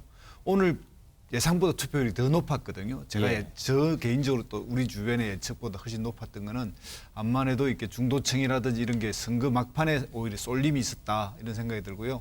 그런 쏠림 속에서 실제 선거에 이런 샤이 진보라고 하는 사람들이 좀 나가서 찍어야 될 동인이 네거티브라고 하는 행태를 나타나니까 언론에서 이 부분을 굉장히 또 부정적으로 보도하고 한편으로 검증이라고 하는 국민적 관심사가 분명히 있음에도 불구하고 이것을 좀 부정적으로 보는 이런 시각까지 겹쳐가지고 투표가 저렇게 나왔다 이렇게 생각이 듭니다. 윤경호 의원 이것도 한 가지 꼽을 만한 것 같아요. 지난번 총선하고 크게 다른 게 K방역. 지난번 총선 때는 K방역이 사실 압승의 주요한 요인이 하나 됐었죠. 그런데 공교롭게도 오늘 선거 당일 600명 뭐 이렇게 나오고 말이죠. 언젠가부터 이 백신의 늪에 빠져가지고 K방역이 현 정부의 자산이 아니라 부채가 돼버렸어요. 그렇습니다. 사실 아까 두 대변인 얘기 중에도 있었습니다만 코로나 방역에 대해서 서울과 부산 정도 되면 이 지자체장의 역할이 굉장히 크지 않습니까? 그렇다면 이 선거 국면에서도 그게 중요한 이슈가 돼야 돼요. 그러나 결과를 역설적으로 뒤집어 놓고 보면 선거의 원인이 됐던 젠더 이슈 상당히 뒤로 밀려버렸고요. 그다음에 방역 대책 역시 뒷전으로 밀려났어요.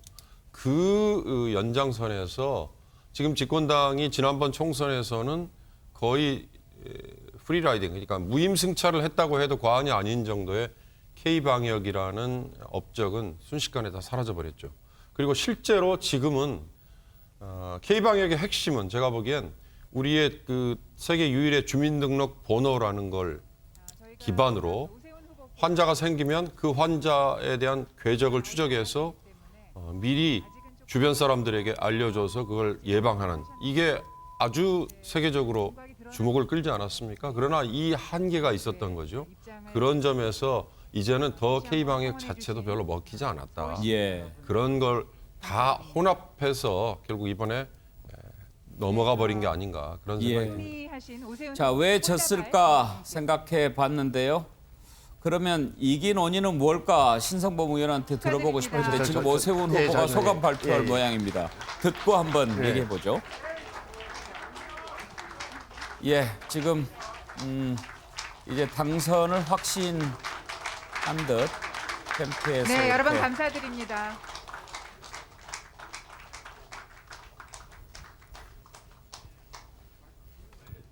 오세훈 후보가 사실상 당선을 축하하는 꽃다발을 받고 이제 곧 소감을 발표할 것으로 보입니다.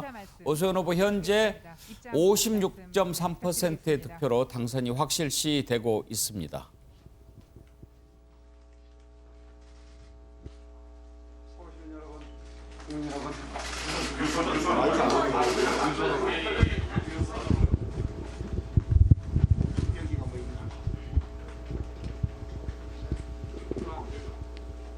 예, 서울 시민 여러분 정말 진심으로 감사드립니다.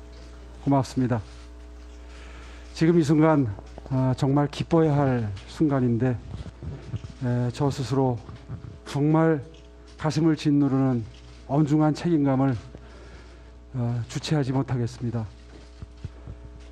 지금 코로나 때문에 또 경제난 때문에 정말 큰 고통 속에 불편함 속에 계시는 서울 시민 여러분들이 너무나도 많이 계시기 때문에 그분들을 어떻게 위로해드리고 또 보듬고 챙기느냐 생각하면 참으로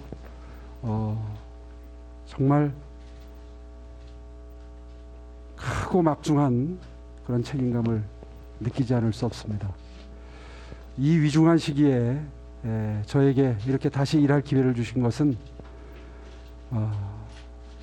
지금 이런 산적한 과제들을 능수능란하게 빠른 시일 내에 하나씩 해결해서 정말 고통 속에 계시는 많은 서울 시민 여러분들을 보듬어 달라는 그런 취지의 지상 명령으로 받들겠습니다. 다시 한번 고개 숙여서 감사 인사 드리고 싶고요. 지난 5년 동안 일을 할 때는 머리로 일을 했습니다. 그러나 제가 약속드린 대로 이제 앞으로 제가 시장으로서 일을 할 때는 뜨거운 가슴으로 일을 하도록 하겠습니다. 꼭 보듬어야 될 분, 챙겨야 할 분, 그리고 절실한 분들 자주 찾아뵙고 말씀 듣고 그분들의 현안 사항을 가장 먼저 해결하는 그런 시장으로 업무를 충실히 열심히 한번 해보겠습니다. 아울러서 이번 선거의 원인이 전임 시장의 성희롱이었죠. 그 피해자분 우리 모두의 아들, 딸일 수 있습니다. 그분이 이제 오늘부터 정말 편안한 마음으로 업무에 복귀해서 정말 업무에 열중할 수 있도록 제가 정말 잘 챙기도록 하겠습니다. 아울러서 이번 선거 기간 동안 저와 치열한 경쟁을 하셨지만 단일화 이후에 최선의 노력을 다해서 야권 승리를 위해서 노력해 주신 이 자리에 함께 하신 안철수 후보께도 정말 진심으로 감사의 인사를 올리고 싶습니다. 존경하고 사랑하는 서울 시민 여러분, 저 오세훈에게 정말 천금 같은 기회를 주신 만큼 제가 분골쇄신 열심히 뛰어서 대한민국의 심장 서울이 다시 뛰도록, 그리고 대한민국 우리나라도 다시 반드시 설 수 있도록 초석을 마련하는데 최선을 다하겠습니다. 다시 한번 고개 숙여서 감사 인사 올립니다. 감사합니다.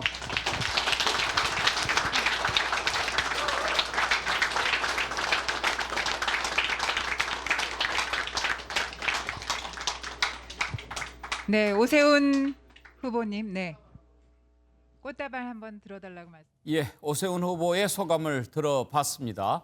이제 당선이 확실시되고 있는데 보궐선거이기 때문에 당선이 결정되는 순간 당선자가 됩니다. 물론 이제 서울시 선거관리위원회가 선거관리위원 회의를 열어서 결정을 하게 됩니다. 그렇게 되면 곧바로 서울시장이 되고 그래서 오늘부터 사실상 이제 바로 직무를 시작할 수 있게 됩니다. 오세훈 서울시장이 되면 맨 먼저 박원순 전 서울시장의 성추행 피해자 업무 복귀를 약속하는 모습 들었습니다. 자, 앞에 세 분에게 민주당 왜 졌을까 들어봤는데요. 신성범 의원, 이긴 이유 신 의원께서는 뭘 꼽으시겠어요? 우선 국민들이 마음의 준비를 하고 있었다. 다시 말하면 이 정부의 지난 4년간을 평가할 기회를 찾던 중에 LH 사건이 터졌고 그것을 기화로 마음의 이미 심리적 준비가 좀 돼 있었다고. 그러니까 그게 이제 나타난 게 여러 여론조사에서 심판론이 위에 있었던 거고 그다음에 그것을 받을 준비가 돼 있었던 게 또 야당이 그나마 안철수, 오세훈 단일화 국면에서 극적으로 이루어지면서 중도층까지 보수에 오랜만에 동조할 수 있는 함께 할 수 있는 그런 공간이 열렸다는 거고 또 작게 본다면 그 중간에 지금 작은 실수들이 예를 들어서 뭐 김상조 정책실장이라든지 박주민 의원의 그런 말 어떻게 보면 내로남불적 행태 그다음에 천안함 사건 재조사 별거나 이런 것도 굉장히 중요한 요소였어요. 또 하나는 잊어버리지 모르는데만 그 민주화 운동 유공자들을 예우하는 이런 민주화 운동한 사람들에 특혜를 주는 듯한 법안에 이런 것. 그러니까 일반 국민들이 생각할 때는 이 정부가 운동권 이념을 구현한다. 180석을 갖고 국민이 아니라 운동권 이념을 구현하는 거 아니야. 이런 불안감을 굉장히 자극했던 그런 것이 다 묶여서 이루어졌다. 또 하나는 그래도 김종인 위원장이 비대위원장을 맡아서 국민의힘의 어떻게 보면 양대 가장 큰 약점 하나는 호남 홀대랄까 호남을 어떻게 보면 중시하지 않았던 부분 하나는 젊은 층에 대한 이런 부분을 굉장히 집요하게 노력하면서 중도층으로 확대시킨 이런 게 좀 잘 맞아 떨어진 결과라고 저는 보여져요. 자, 역사에 뭐 가정은 없습니다만 이거 한번 생각해 보지요. 오세훈 후보가 맨 처음 만약에 안철수 대표가 국민의힘에 입당하면 나 안 나가겠다고 하지 않았어요. 예. 그때 만약에 안철수 후보가 그래 나 입당할게 했다면 어떻게 됐을까요? 저는 안철수 대표가 국민의힘 후보가 됐을 가능성이 80% 이상이라고 해요. 당시에는. 아시는 대로 그때만 해도 12월 20일 날 안철수 국민의당 대표가 야권 단일 후보가 되겠다. 내 개인이 아니라 정권 교체에 초석이 되겠다면서 선언하는 순간 굉장히 지지도 올라갔다고요. 그런데 그 여세를 몰아서 자 좋다. 호랑이 굴에 들어가겠다면서 국민의힘에 입당하겠다고 했고 입당이 되는 순간 저는 따놓은 당상이라고 보죠. 예. 그러면 윤경호 의원 이번에 오세훈 서울시장 후보가 당선이 된다면 안철수 대표와 김종인 위원장 간에 공로를 매긴다면 누가 더 클까요? 글쎄요. 현실적으로 계산을 하면 안철수 대표에게 51점을 줘야겠죠. 그러나 아까 저는 공동 연정시정이라고 그러셨나요? 연정시정이 과연 가능할까? 전 그건 현실에서는 쉽지 않을 것이다라고 보고요. 방금 신성범 의원께서는 안철수 대표가 만약 입당을 했다면 쉽지 않았겠느냐라고 얘기하셨지만 나경원 의원과 오세훈 후보 간의 내부에 먼저 경선이죠. 그건 단일화라기보다 경선에서 오세훈 후보가 사실상 역전승을 하지 않았습니까? 그 이후에 나타났던 변화를 보고 저는 깜짝 놀랐는데 오세훈 후보가 오히려 중도의 포용성이 꽤 넓다. 그동안에 10년 동안 물론 떠나 있다가 지난번 총선 물론 출마도 있었습니다만 오세훈 후보가 오히려 서울시장 후보로서 나경원 후보보다는 중도의 포용성이 더 넓다는 그걸 보고 의외로 오세훈 후보가 앞으로 안철수 후보와의 단일화 게임에서도 결코 쉽게 밀리지는 않을 것 같다 이런 생각이 들었거든요. 그런 점에서 뭐 결국 최종 승리까지 간 걸 보면 오세훈 후보가 가졌던 그 중도에 대한 어필 그게 나름대로 작용을 했을 것 같아서 아까 안철수 국민의당 대표가 입당을 했으면이라는 그 가정에 대해서 저는 그렇게 쉽게 동의는 못하겠습니다. 그런데 김두수 총장 어떻게 보면 오세훈 후보가 한 10년 동안 떠나 있었기 때문에 중도 이미지를 가지고 있을 수 있지 않았는가 그런 생각도 하게 되지 않나요? 왜냐하면 나경원 원내대표가 원내대표 시절에 강하게 할 수밖에 없었기 때문에 강경 이미지가 있었고 사실 오세훈 후보도 정광훈 목사 집회에 가서 발언도 하고 심한 말도 하고 그러지 않았어요? 그렇습니다. 오세훈 후보 같은 경우에는 2000년 첫 총선에 당선되고 나서 2004년에 불출마를 하고 쉬고 있다가 2006년 서울시장이 되지 않습니까? 그래서 그때도 잠시 쉬고 있을 때 오세훈법이라고 해서 상당히 이제 개혁적인 선거법을 만드는 걸로 이미지가 만들어졌고요. 그래서 한번 또 기회를 얻었고 이번에는 또 뭐 본인 말로 그냥 10년을 그 서울시에서 이제 그 투표에서 이제 자진 사퇴하는 바람에 떠나 있었는데 반대로 나경원은 원내대표를 하면서 강경한 투쟁을 하고 또 그 와중에 이제 그 좀 더 강한 뭐랄까요 내부에서의 좀 오른쪽으로 옮겨간 그 틈을 이제 오세훈 후보가 차지하게 돼서 출마 선언을 하는 배경이나 그 과정에서는 상당히 좀 뭔가 좀 어설픈 출마 선언이라든지 이런 걸 통해서 좀 상당히 힘들겠구나 그리고 또 원인을 제공한 사람으로서 힘들겠구나 했는데 오히려 그 중도 확장성이 부각됐던 것 같습니다.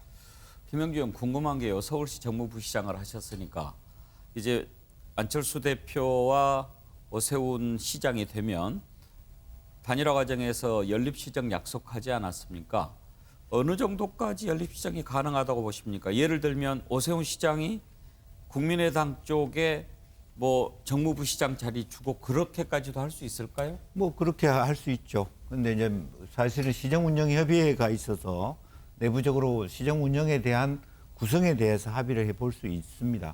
그렇지만 어쨌든 기본적으로 어쨌든 오세훈 후보가 당선됐기 때문에 국민의힘에서는 정무부시장을 갖고 싶어 할 텐데 그 부분에 대해서 이제 지금부터는 또 전혀 다른 국면일 거라고 보여집니다. 그 자리를 차지하고 싶어 하는 사람도 굉장히 많을 것이고 그리고 또 다른 한편으로 보면 생각보다 현재 뭐 절대적인 다수가 민주당이 말하는 구청장이며 시의원을 차지하는 상태에서 뭐 하나 지금 TBS 문제 여러 가지 논의하고 있습니다만 TBS조차도 전체 구성 자체가 시장이 갖고 있는 구성의 포션이 굉장히 작습니다. 그래서 굉장히 많은 현재 진행할 수 있는 하고자 하는 일에 대한 난항이 예상됩니다만 어쨌든 기본적으로 시정운정협의회라든지 내부적으로 어떤 여러 가지 어떤 그 뭐 정무보좌관이라든지 어쨌든 정무직에 대해서는 우선은 안철수 전 후보 측하고의 논의를 해볼 수 있습니다만 생각만큼 그 룸이 크다고 보기는 어려울 것 같습니다.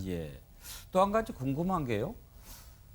이번 선거 과정에서 국민의힘 오세훈 후보 측 또 박형준 후보도 그렇지만 교통방송 뉴스 공장인가 그 프로그램이 그렇죠? 맞아요. 뉴스 공장이죠. 김어준의 뉴스 공장.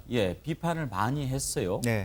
지금 그 TBS는 서울시가 어떻게 그걸 지금 뭐 하고 있습니까? 그러니까 이제 그 실제적으로 완전 직속이 아닌 상태이기 때문에 임명권을 갖고 있는 건 아니죠? 그렇지 않습니다. 그렇기 때문에 전체 자리가 뭐 예를 들면 6개 같으면 시장이 가질 수 있는 자리가 2개밖에 안 되고 시의원이라든지 여러 가지 다양한 구성원들이 있기 때문에 생각만큼 시장이 절대 다수의 의사결정을 하기는 어려울 겁니다. 다만 자발적으로 아마 시장이 교통방송이니까 교통방송에 대한 비율을 높여라든지 뭐 그런 정도의 간접적인 어떤 주장을 통해서 혹은 교통방송 내부의 논의를 통해서 시장이 바뀌었으니까 자발적으로 하면 모를까 우격다짐격으로 오늘 당장 잘라 뭐 이렇게 하기는 구조적으로 의사결정 구조가 되지 않는다라는 측면을 우리가 생각해 볼 수 있습니다. 근데 아시는 대로 이게 서울시 미디어 재단이라고 왜 새로 만들었거든요. 작년에 만들었는데 문제의 초점은 그러니까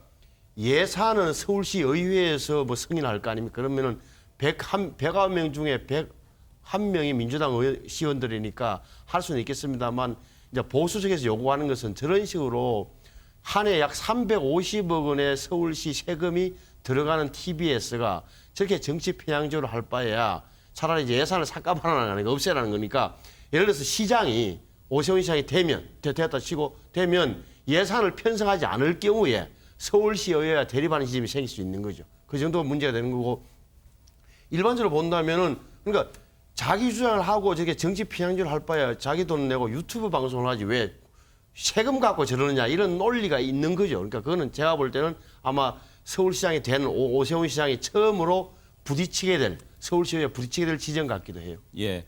자, 향후 전국 전망을 해볼 텐데 그 전에 딱 한 가지만 더 짚어보고 갈 대목이 있습니다. 김두수 총장 보시기에 지금 서울시의회 의원들의 90% 이상이 민주당 소속이잖아요. 네. 그런 상황에서 국민의힘 서울시장이 오세훈 시장이 되면 정말 그 여러 가지 어려운 점이 있지 않겠습니까? 이 부분 어떻게 앞으로 풀 수 있을까요? 일단 오세훈 시장 입장에서 보면 의회 출석이라든지 의회와의 협치, 그러니까 실제 예고에서 아까 뭐 연정 같은 거 이야기했지만 이제 의회와의 연정이 기본 구상인데 그런 마음으로 해야 될 거라고 생각합니다. 지금 안철수 후보와의 후보 단일화 때문에 연정을 사용하지만 실제로는 의회와 어떻게 협치할 것인가를 가장 중요시 여겨야 될 것 같고요. 지금 현재 선거 과정에서 불거졌던 내곡동 이 땅에 대한 그 서울시 의회 차원에서 조사를 하겠다 이런 것부터 당장 이제 부딪힐 것 같고요. 앞에 말씀하신 TBS 문제 예산이나 이런 건 이미 이제 편성이 다 끝나 있고 9월 돼야 예산이니까 뭐 그때까지 예산을 가지고는 충돌하지 않을 것 같습니다. 그래서 지금부터 앞으로 뭐 9월 서울시 내 정기의회까지 시장이 얼마나 협치를 할 것이냐에 달려 있지 않느냐 이렇게 생각이 듭니다. 예. 자, 그러면 현재까지 개표 결과 부산은 박형준 후보 당선이 확정됐고 서울은 오세훈 후보 당선이 확실시되고 있는데 서울, 부산 모두 국민의힘 후보가 당선된 것을 전제로 향후 전국을 한번 전망해 보도록 하겠습니다. 정치권은 어떻게 바뀔 것인지 그리고 내년 대선 구도는 또 어떤 변화가 있을 것인지 이런 부분 한번 좀 짚어보고 싶은데요. 자, 먼저 윤경호 의원. 일단 이번 보궐선거가 내년 대선을 앞두고 치러졌다는 점에서 의미가 있는 것 아니겠습니까? 이번 선거에서 정말 오랜만에 국민의힘이 이겼는데 앞으로 대선을 앞두고 어떤 변화를 우리가 그려볼 수 있을까요? 우선 문재인 정권, 그러니까 정부 여당의 힘이 급속도로 빠지겠죠. 그리고 흔히 말하는 정권 마지막 1년 남은 상황에서의 레임덕 현상이 더 가속화될 것이다. 그러나 의회가 지금 180석, 국회가 180석에 가까운 다수당이라는 점인데 그 다수당이 분열 해체가 되지 않는 한은 그게 어찌 보면 교두보인 셈이죠.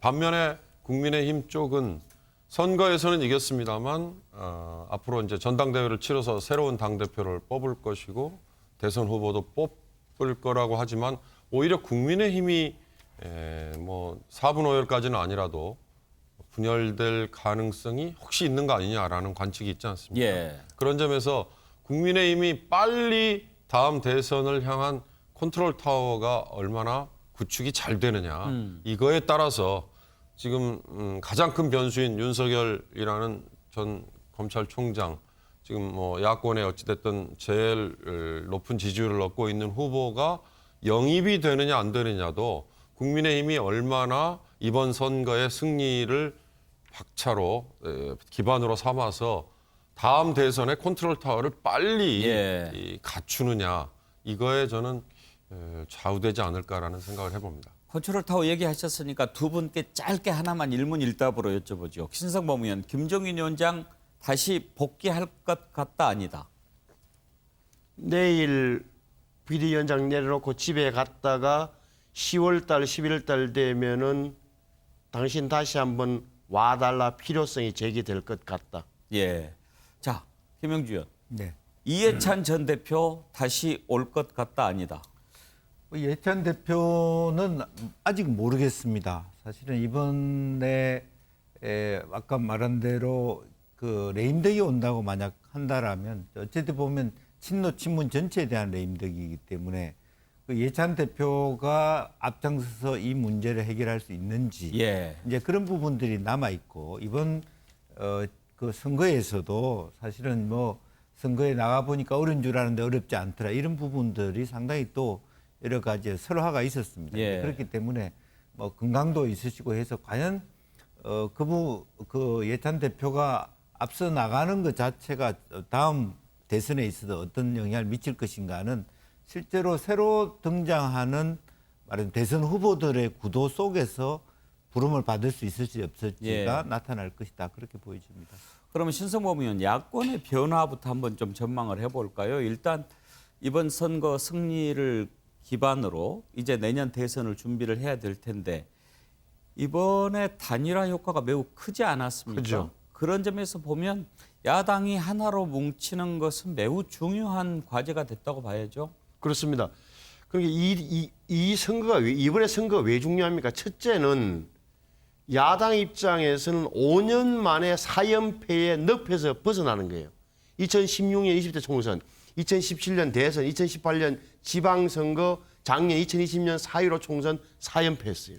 또 2017년 박근혜 전 대통령 탄핵 이후에 처음으로 트라우마랄까? 에서 벗어나는 굉장히 중요한 거예요. 그리고 또 하나는 아신 대로 딱 11달 후에 11개월 후에 2022년 3월 9일 날 대통령 선거가 있습니다. 그래서 이제 김종인 위원장은 떠나지만 당장은 주호영 원내대표가 대표 권한 대행이 돼가지고 뭐 전당대회 일정 관리를 정하겠죠. 그러면 말씀해 주신 대로 가장 큰 변수는 뭐냐? 안철수 대표를 중심으로 한 국민의당과 합당을 언제 하느냐 하는 부분이 하나 남아있고 제가 볼 때는 제가 보는 현재에서는 합당이 좀 빨리 땡겨질 것 같다고 보는 거고 바깥에 가장 있는 장외 인사 윤석열 총장하고는 어떤 식으로 결합할 거냐. 윤석열 총장은 제가 볼 때는 제3지 들어가면 본인이 정치적 생명이 끝난다는 정도는 상식적으로 알고 있을 거다. 결합 시점이 문제다. 그래서 저는 야권 통합은 10월 11일쯤에 이루어질 거라고 보는 거죠. 그리고 저는 분열은 좀 조짐은 있겠지만 야당은 오히려 뭉친다. 이것이 단일화의 경험이고 정치적 효과다. 그리고 지지자층에서 분열을 조장하는 사람은 가만두지 않을 거라고 보고 오히려 여권이 제가 보기에는 내상을 입었을 가능성이 높다. 시간적으로 보면 우리가 먼저 야당이 먼저 흔들리는 것처럼 보이겠지만 내상은 여권이 많이 입어가지고 어찌 될지 모르다. 저는 사실 그렇게 봐요. 예. 그런데요. 지금 이제 김종인 위원장 복귀와 또 정치권 재편과 관련해서 지금 김종인 위원장이 있는 동안에 홍준표 의원이라든지 지금 이런 분들이 못 들어오고 있지 않습니까? 그러면 이제 김종인 위원장이 지금 오늘이죠 벌써 4월 8일 이제 뭐 뒤도 안 돌아보고 간다고 그러니까 그렇게 되면 아마 복당할 가능성이 좀 더 넓어질 수 있을 그러니까 거고. 마지막으로 하면서 홍준표 의원은 무조건 제가 복당될 것 같고 그다음에 남는 문제가 다시 말씀드리면 안철수 그 당과 국민의힘의 합당 절차를 어떤 식으로 할 것이냐. 제가 볼 때 속도가 좀 빨라질 거라고 보는 거고. 제가 물어보고 싶은 것은 이제 홍준표 의원이 이제 돌아왔을 경우에 그때 김종인 위원장 들어오는 것을 앞장서서 또 막을 수도 있지 않겠느냐. 내가 당했던 것만큼. 그 정도는 아마 좀 뛰어넘지 않을까요. 제가 이제 김종인 위원장의 컴백 가능성을 보는 이유가 이분이 갖고 있는 장점이라는 게 굉장히 아시는 대로 좀 앞날 내다보는 거라든지 민심의 방향을 읽는 것, 그다음에 뚝심이라든지 이런 건 상당히 뛰어나다는 게 어찌됐건 그 연세에 대단한 게 증명이 됐기 때문에 어느 교착 순간 예를 들어서 윤석열 전 총장이 결정을 못하고 있는 시점이라 이때 되면은 그 사람의 뭐 윤 총장의 손을 잡고 들어온다든지 아니면 세력 대 세력으로 통합하든지 아니면 무슨 포럼을 만들고 있다 같이 가든지 이런 국면에서는 다시 한번 김종인 전 위원장의 역할이 저는 있을 거라고 보는 거죠. 자, 김두수 총장, 여권의 정책 기조에도 이제 변화가 있어야 되겠지만 그 부분은 조금 그 무게가 크니까 띄워놓고 사람 얘기가 나온 김에요. 이번 보궐선거를 결과를 놓고 지금 민주당의 대선 주자로 꼽히는 이재명 지사, 이낙연 전 대표 그리고 이제 정세균 총리도 곧 총리에서 물러날 거라고 해요. 그렇게 되면 정세균 총리 이런 대선 주자들의 득실 어떻게 좀 계산해 볼 수 있을까요?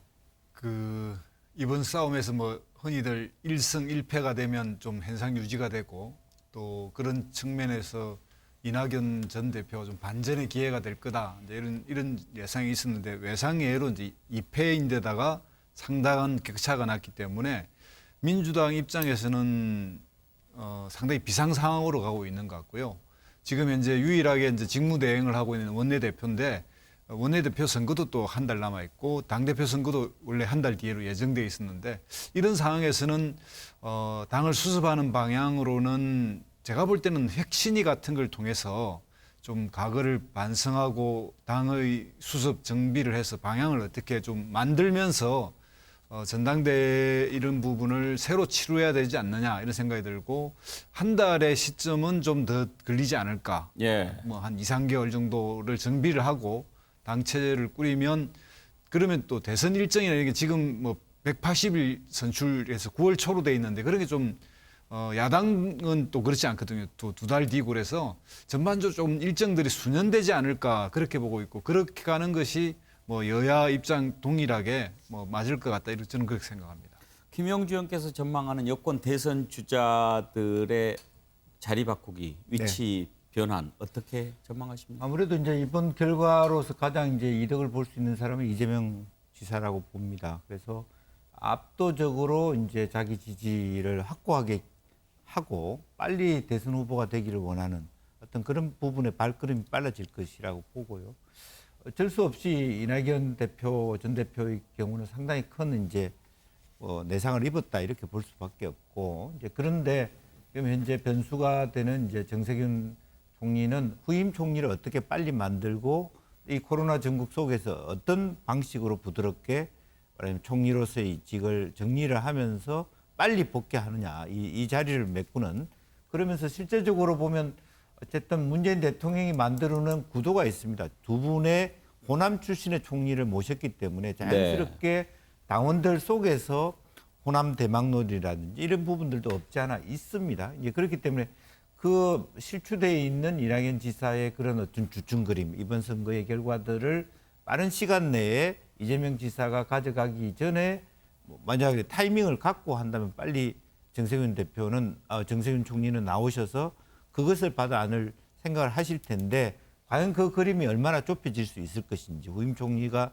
정리되면서 누가 보더라도 자연스럽게 다시 복귀할 수 있는데 이 시간을 좁혀낼 수 있을 것인지 이게 관건이라고 보여지고 또 하나는 결과적으로 방금 이제 원내대표 선거나 당대표 선거가 실제적으로 그런 각자의 그 구도대로 말하자면 그 아기가 맞아 들어가야 되는데 이제 그런 부분들을 지금 현재 당내 큰 컨트롤 타워가 없고 또 비대위라든지 비상사태에 준하는 어떤 대책을 단일한 상을 갖고 있지 않기 때문에 이러한 난국을 얼마나 빠른 시간 내에 수습해 가느냐도 당의 지금 현안이다 그렇게 볼 수 있겠습니다. 은경호 의원 지금 관심이 가는 대목이 이제 이번 보궐선거 참패로 문재인 대통령의 레임덕이 더 가속화될 수 있다 이렇게 전망하셨지 않습니까? 그렇다면 이재명 지사와 문재인 대통령과의 관계 설정이 어떻게 될 것 같습니까? 흔히들 이를테면 현직 대통령의 임기 말기에는 다음 대선 후보로 유력한 분과 현직 대통령의 사이가 언제 갈등이 언제 표면화되느냐. 사실 이거에 대해서 굉장히 재미있게 보지 않습니까? 그게 정치권에서는 또 초미의 관심사가 될 수 있고요. 그러니까 쉽게 말하면 현직 대통령을 언제 치고받고 짓밟고 가느냐. 좀 심하게 얘기하면 이거거든요. 그러나 친문 세력의 후원을 받는 쪽은 그렇게 쉽게 못할 것이다. 지금 아무리 문재인 대통령의 인기가 떨어져도 30%대는 유지하고 있는 아주 이례적인 전임자 중에 이런 경우가 없었지 않습니까? 이제 그런 점에서 이재명 지사는 굉장히 자유로울 수 있다 이렇게 얘기하죠. 근데 저는 이번 선거에서 민주당이 한번 짚어봐야 될 것 중에 하나를 제기하고 싶은 게요. 과연 민주당이 이번 선거를 서울시장 선거, 부산시장 선거, 시민의 생활을 바꾸는 선거인데도 전국 단위의 사실은 선거로 바꿔져 버렸고 야권은 정권 심판론을 얘기하면서 민주당이 대응을 할 때 원칙을 과연 지켰느냐. 그동안에 민주당이 문재인 정부가 견지해왔던 정책이나 철학의 기조를 과연 그냥 허둥지둥 되다가 버린 거는 없느냐. 이걸 냉철하게 따져봐야 되지 않을까 싶어요. 왜냐하면 이걸 만약에 이번에 버렸다고 생각하면 집토끼마저도 등을 돌리는 세력들이 분명히 있을 것이다. 그렇다면 앞으로 대선 후보들 중에는 이제부터는 자, 이번 서울시장 선거는요, 아쉽지만 과거에 대한 평가였지 않습니까? 지금 이 정부의 실정에 대한 평가였고, 그러면 이제부터는 미래 5년을 내가 어떻게 끌고 가겠다는 거에 대한 비전과 철학을 정말 누가 제일 제시하느냐 이건데, 이거와 이번에 민주당이 이 선거에 허둥지둥되면서 과연 흔들렸던 이 기조, 이걸 어떻게 잘 정리하고 추스려 갈까. 이 대목을 잘 정리하는 사람이 오히려 민주당 내에서 주류로 그 후보로서 올라설 수 있는 선두의 자리를 차지할 수 있다. 저는 그 점을 지적하고 싶습니다. 예. 자, 대담을 이어가기 전에 민주당 서울시장 후보 박영선 후보의 소감, 그리고 지금 민주당 대표 대행을 맡고 있는 김태년 원내대표의 소감을 한번 들어보도록 하겠습니다.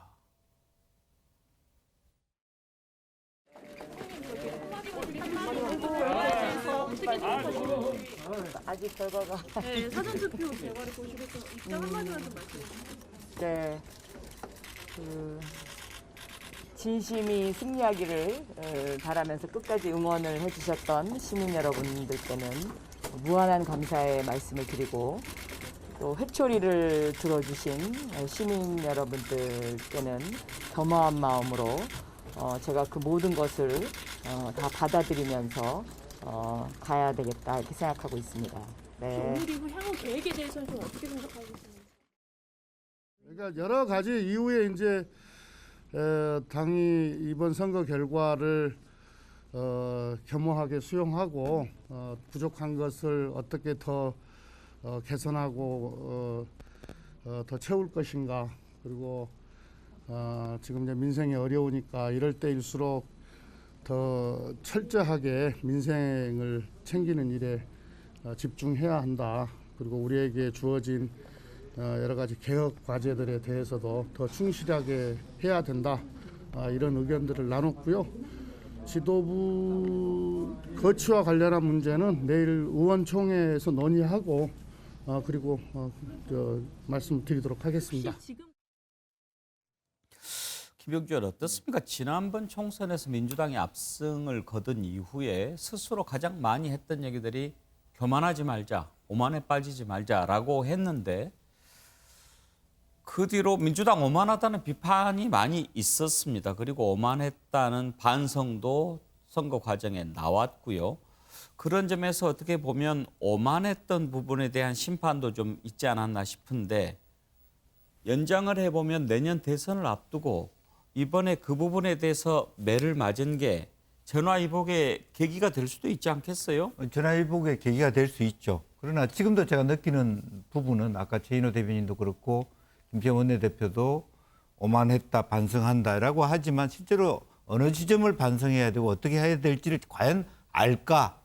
국민들이 생각하는 그 지점을 정확하게 잡아야 되거든요. 말로만 반성한다, 오만한다 하지만 실제적으로 어떤 부분이 크게 문제가 됐는지에 대한 철저한 어떤 숙고가 필요할 것 같습니다. 실제적으로 보면 180석이라고 하는 것을 가지고 그야말로 이제 일방적인 어떤 법을 제정하기 시작했다. 실제로 그런 부분들 예산이나 뭐 법이나 모두가 그냥 그 아주 철저한 전문성이라든지 국민이 얼마나 원하는 것을 생각하지 않고 그냥 우리식대로 하는 이제 그런 부분들이 실제적으로 있어 왔기 때문에 문제가 되는 거거든요. 이제 그런 부분에 대한 정말 진정한 의미에서의 반성이 필요하고, 특히 이제 국회의원들이 각자 뭐 개인 법안 발의하고 그것에 대해서 다수가 뭐 온정주의적으로 동의해서 뭐 법안들이 제출되는데 보면은 우리 국민들이 보기에는 전혀 민생과 상관없고 과거지향적인 그런 법들이 막 나오고 있단 말입니다. 그런 것을 원내대표가 지금 막아낼 수 있습니까? 없습니다, 사실은. 전체적인 새로운 문화가 필요한 거고, 정말 이제 그런 면에서 정말 진정한 의미에서 반성이 필요한 거고, 사실은 선관위 문제도 마찬가지거든요. 선관위 문제도 마찬가지입니다. 여러 가지 어쨌든 선관위가 중립적인 부분이 있습니다만은 대통령이 말씀하신 공정하게 지금 선거판이 돌아가고 있는가, 뭐 이런 부분들까지 다 국민들이 보고 계십니다. 진해원 검사의 얘기도 마찬가지거든요. 법무부 장관 지금 얼마나 객관적으로 공정하게 법 집행하고 있는지 국민들이 물어보고 있습니다. 그런데 그 사람들이 다 민주당 국회의원 출신의 장관들이에요. 이제 그런 부분부터가 전반적으로 한번 살펴봐야 될 지점이 있다 그렇게 봅니다. 자기가 오만한 거 자기가 잘 모르니까 신성범 의원이 보시기에 민주당 야 저건 정말 오만해 어떤 부분에서 느끼셨나요? 한마디로 이야기하면 저는 계속 그 선민 의식이나 이런 게 좀 깔려 있는 거거든요. 그러니까 이게 적어도 운동권의 습성에서 죄송합니다만 습성이라는 표현이 그러니까 어떻게 보면 관성에서 못 벗어나는 거예요. 국민을 계속 가르치려고 드는 거고 그다음에 좀 말을 하면 반성하기보다는 핑계를 댄다든지 이런 데 익숙해져 있단 말이에요. 그게 국민들이 화가 나는 거잖아요. 예를 들어서 검찰 개혁만 하더라도 뭐 말이 깁니다만 아니 검찰 개혁을 하라 그럴 때만 결국은 자기들 말 잘 듣는 정치 검찰 하나 만드는 것도 왜 뭘 했느냐에 대해서 답을 못 내는 거 아니에요. 그리고 몇 명이서 어떤 그렇게 강경파들이 중심이 됐던 수사청 할 때 당 지도부가 말 한마디 없이 그냥 놔두고 당에 따라가는 이런 형국이 됐을 때 국민들이 도대체 뭘 판단하겠냐는 뭐 어떻게 판단하겠습니까? 이런 하나하나 그다음에 아까 말씀드렸듯이 여러 가지 사례에서 보다시피 이 사람들이 180을 줬더니만 국민들이 아니라 자기들 위주로 모든 걸 하고 있다는데 불만이 쌓이고 또 이 정부 하는 걸 봤잖아요. 국민들이 이 정부 움직이려면 어떻게 해야 되느냐. 여론이 나빠지면 대통령도 움직이더라. 오케이, 알았다. 이번 선거 때 한번 보자. 이렇게 나온 거란 말이에요. 그러니까 저는 정말 좀 철학적 기조를 바꿔야 돼요. 계속 저는 실용과 실질 노선으로 돌아가라. 실용은 이념 같은 거 이야기하지 말고 실제로 보여달라. 실질은 이런 쇼나 이런 거 하지 말고 다시 좀 내용적으로 가자. 실용과 실질 노선으로 회귀하지 않는 이상 제가 볼 때는 대선까지도 이 기준으로 갈 가능성이 높아요. 대통령 스타일이나 여당의 운영 방법을 볼 때 크게 안 바뀔 가능성이 저는 높다고 봐요. 윤경호 의원, 내로남불이라는 것도 사실 오만의 또 다른 이름 아니겠어요? 그런데 이번 선거 과정에서 약간 코미디가 국민의힘이 내로남불당 뭐 이렇게 하려고 그랬는데 선관위가 특정 정당을 연상시키게 하니까 못 쓰게 했잖아요. 그거는 민주당이 내로남불 정당이라는 걸 선관위가 인정해버린 거 아니에요? 그렇습니다. 그 역설적으로 그렇게 돼버렸죠. 그 선관위가 공인을 해버린 꼴이 돼가지고 사실 그만큼의 선거운동이 자연스럽게 돼버린 거예요. 그리고 그게 그 다음날 모든 언론에서 다 다뤄졌고요. 아마 한 이틀은 갔을 겁니다. 그러니까 자연스럽게 지금의 민주당이 내로남불, 무능, 오만 이 세 글자가 그냥 박혀버린 셈이 됐는데요. 아까 제가 원칙 그걸 놓쳤다면 집토끼도 놓쳤을 것이다라고 얘기한 그 뒤에는 만약에 그 원칙만을 아직도 고집하는 다음 대선 후보가 있다면 역시 그만큼에 머무를 수밖에 없다. 그렇지 않고 민주당이 지금 변할 수 있다, 변해야 된다라고 하는 게 우리 신성범 의원이 얘기하신 딱 두 마디에 들어 있습니다. 실용과 실질. 민주당이 지금 그런 이데올로기적인 이념 또는 과거 회귀 이게 아니라 미래지향으로 가려면 아무리 집토끼들이 이렇게 고집을 부려도 실용과 실질로 가는 게 오히려 길입니다라는 거를 치고 나오는 후보가 오히려 지금 민주당의 대선 후보 경쟁에서 오히려 우위를 차지할 수도 있다. 그 대목을 제가 뒤에 붙이고 싶었는데 자연스럽게 그게 나와서 제가 하나 첨언을 해드렸습니다. 김두수 총장, 전쟁에서 지고 나면은 살펴봐야 될 때가 많잖아요. 성벽이 무너진 것은 없었는가, 장수가 사사로운 부분은 없었는가, 병든 병사는 없었는가 이런 걸 봐야지요. 그러면 김두수 총장 보시기에 민주당이 이번 선거에서 지고 나서 어디부터 살펴야 한다고 생각하십니까? 참 뭐 여러 가지 지적이 아프고 또 당연한 말씀이고요. 제가 볼 때 사실 이 정부는 2017년 촛불 민심이 만드는 정부 아니겠습니까? 그때 이 촛불 정신의 핵심은 우리 사회에서 좀 이 왠지 반칙 특권이 아닌 좀 더 나은 세상으로 가자 이런 입장이었는데 당시 저는 개인적으로 이렇게 적폐청산을 내건 게 문제라고 봅니다. 그러니까 적폐청산의 방향은 맞는데 이 적폐청산을 내걸게 되면 대체로 어떻게 가냐면 인적 청산으로 가요. 결국 그래서 그때 당시 촛불 연정의 형식으로 탄핵이 돼서 성공해서 대통령이 나왔으면 좀 협치의 정신으로 제도를 어떻게 개선할 것인가 원내 다수 정당을 만들어가는 방식으로 해야 되는데 그것을 끊임없이 인적 청산의 한 그 정치 상대를 인정하지 않는 방식으로 가서 결국은 그걸 다 밀어붙여서 4연승을 하긴 했습니다. 근데 이 4연승의 후과가 오는 거죠. 그러니까 인적인 청산 형식으로 상대를 일종의 좀 적대화하다 보니까 이것이 이제 국민이 볼 때는 지나친 투쟁으로 또 오만으로 여러 가지 지적에 또 선민의식으로 뭐 이런 식으로 보는데 이런 걸 관리하려면 굉장히 유능해야 되거든요. 유능하고 통괄적이고 전략적으로 봐야 되는데 그럴 능력은 없고 그런 것이 이번에 이제 겹쳐왔다 이렇게 생각이 듭니다. 예. 자, 이제 시간이 한 10분 정도 남았는데 남은 시간은 그러면 앞으로 내년 대선을 앞두고 정치권이 어떻게 진용을 짜게 될지 여야의 진용을 한번 좀 들여다보도록 하겠습니다. 김영주 의원 보시기에 현재 드러나고 있는 대선 주자들 그 판이 내년 대선까지 계속 이어질 것으로 보십니까? 아니면 좀 변화가 있을 것 같습니까? 크게 변화가 없어 보입니다. 왜냐하면 그럴 만한 시간이 여유가 없고요. 또 실제적으로 보면 윤석열 총장 같은 경우도 뭐 밖에서 뛴다고 하지만 실제로 자금의 문제라든지 여러 가지 조건의 문제라서 그렇게 자유도가 많지 않습니다. 따라서 시기의 문제여서 크게 말하면 이 양극 체제로 이렇게 재편되면서 내부적으로 차차 정리해가는 그런 과정일 거라고 보여지고요.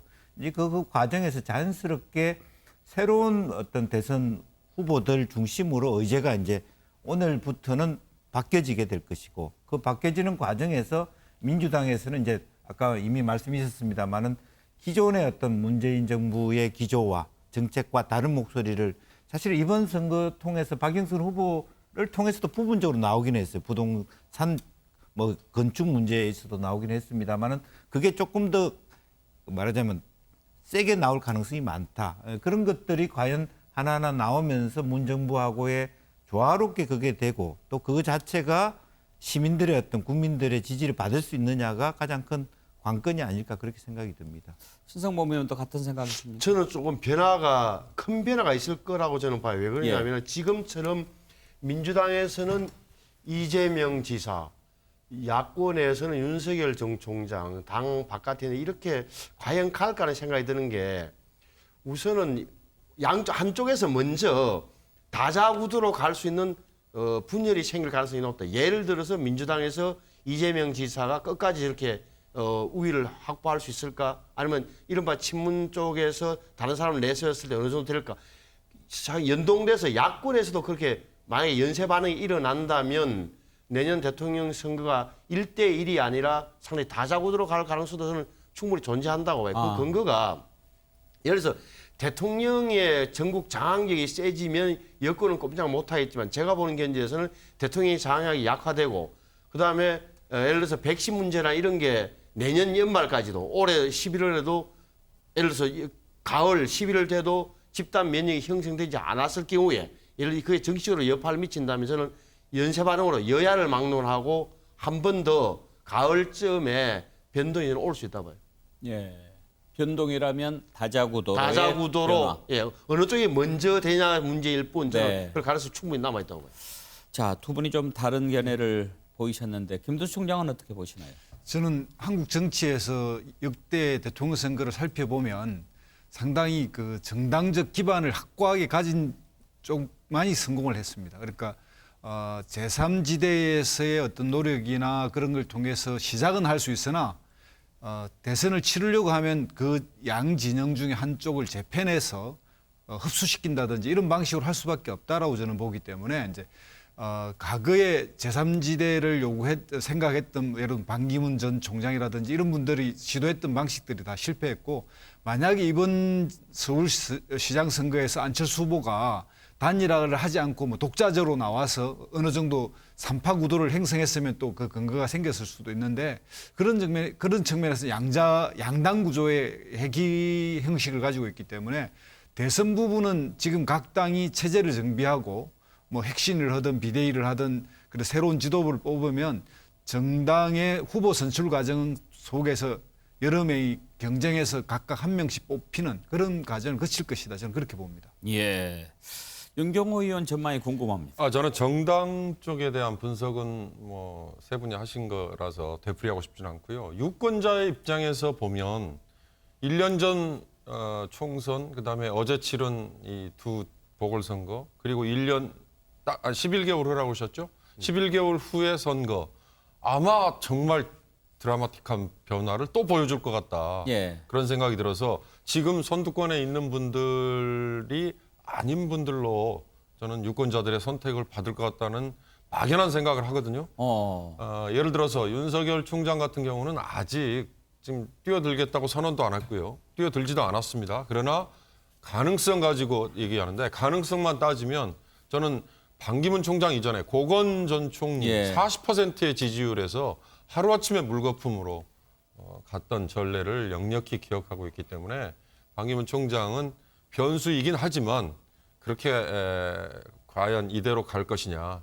저는 유권자의 입장에서 다시 한번 되풀이합니다만 1년 후에 또 엄청난 유권자들이 선택의 변화를 보여주지 않을까 그런 생각을 해봅니다. 유권자들의 마음을 사로잡는 사람이 대권을 차지할 것이다. 그런 그거는 너무나 말씀이신데 당연한 얘기지만요. 그것은 결국은 시대 정신을 뭘로 보느냐 하는 것 아니겠습니까? 그러면 한 30초씩 나는 이 다음 대선의 시대 정신은 뭐라고 본다 하는 것을 한번 좀 듣고 마무리를 해보죠. 김영주 의원은 뭐라고 보십니까? 시대 정신 저는 통합이라고 봅니다. 대통합을 할 수 있는 실력과 포용력을 지닌 통합. 예. 그리고 통합을 하기 위한 실력이 필요한 것이죠. 예. 그런 부분들이 저는 시대 정신이라고 생각합니다. 신성범 의원은요? 저는 대한민국 재건, 다시 말하면은 이렇게 경제적으로도 안보적으로도 아주 북한에까지도 외교적으로 밀릴 정도 이런 상황에서 어떻게 보면 대한민국 재건이다. 낡은 구호입니다만 재건이다. 그러니까 강한 어떻게 보면 다시 한번 부강한 대한민국의 부활을 꿈꾸는 그래서 나라 재건이라고 봐요. 국가 재건. 재건. 네. 너무 표현은 올드하지만 내용은 고개가 끄덕거려집니다. 예, 김대수 총장이 생각하는 저는 시대적 뭐 코로나나 이런 여러 가지 어렵고 우리 그러면서도 우리 사회가 약간 선진국 뭉턱 어쩌면 선진국에 와 있다는 느낌을 가지고 있는데 그런 측면에서 저는 번영이라고 이야기하고 싶습니다. 네. 우리 국민들에게 희망을 주는 번영을 제시하는 능력. 번영이라고 하면은 경제를 얘기하는 겁니까? 그러니까 생활의 안정과 민생의 안정과 경제의 성장 이런 예. 것들이 복합되어 있는 개념이죠. 예. 윤경호 의원께서는 저는 양극화 해소라고 봅니다. 정치나 경제 그리고 세대 뭐 모든 분야에 다 이거는 아우르는 거고요. 이건 배단 대한민국만의 과제가 아니라 다른 나라 역시 마찬가지로 지금 자본주의의 거의 이 폐해 중에서도 거의 끝자락이라고 할 정도의 이 양극화 문제를 어떻게 줄여나가느냐 이게 앞으로 당분간 우리 다음 세대를 위한 시대 정신이 돼야 된다라고 생각을 합니다. 예. 네 분에게서 시대 정신을 들었는데 어떻게 보면 김영주 의원께서 말씀하신 통합과 윤경호 의원이 얘기하신 양극화가 서로 뭐 다르지 않을 수도 있고 또 신성범 의원이 얘기한 재건과 김두수 총장이 얘기한 번영도 큰 틀에서 보면 비슷할 수도 있는 것 아니겠습니까? 이런 것을 종합해 보면은 앞으로 우리 대한민국이 어떻게 나가야 하는가 좀 그림은 좀 그려지는 것 같습니다. 내년 대선이 더 주목되고 또 관심을 모으는 그런 이유라고 할 수 있겠죠. 늦은 시간까지 이렇게 함께해 주셔서 감사합니다. 현재 개표 상황을 잠깐 살펴보면은요. 73.2% 개표 서울시장 지금 진행이 됐는데 오세훈 후보가 57.4%, 박영선 후보가 39.4%로 당선이 오세훈 후보 확실시 되고 있습니다. 부산에서는 95.9% 개표 진행됐네요. 거의 다 개표가 마무리됐습니다. 국민의힘 박형준 후보가 62.9%로 당선이 확정됐습니다. 김영준 후보는 34.2%에 그쳤고요. 표차가 꽤 많이 났습니다. 서울 지역별 판세를 잠깐 살펴보면 초반에 박영선 후보가 몇 군데서 조금 앞서기도 했는데 지금은 한 군데만 앞서고 24군데를 다 오세훈 후보가 앞서고 있습니다. 한 곳이 관악구인가요? 강북구입니다. 원래 관악구하고 강북구 두 군데 한 곳에서만 강북구로. 지금 앞서고 있습니다. 부산은 뭐 전 지역 모두 박형준 후보가 앞섰고요. 자, 이번 서울 부산시장 보궐선거에서 보여준 민심, 정치권이 정말 겸허하게 잘 새기고 민심은 배를 띄우기도 하지만 성나면 뒤집어 엎을 수도 있다는 것 명심하고 깨달아야 할 겁니다. 그리고 교만, 경계해야지요. 4.7 민심의 선택 3부 여기에서 마치겠습니다. 늦은 시간까지 함께해 주신 여러분 감사합니다.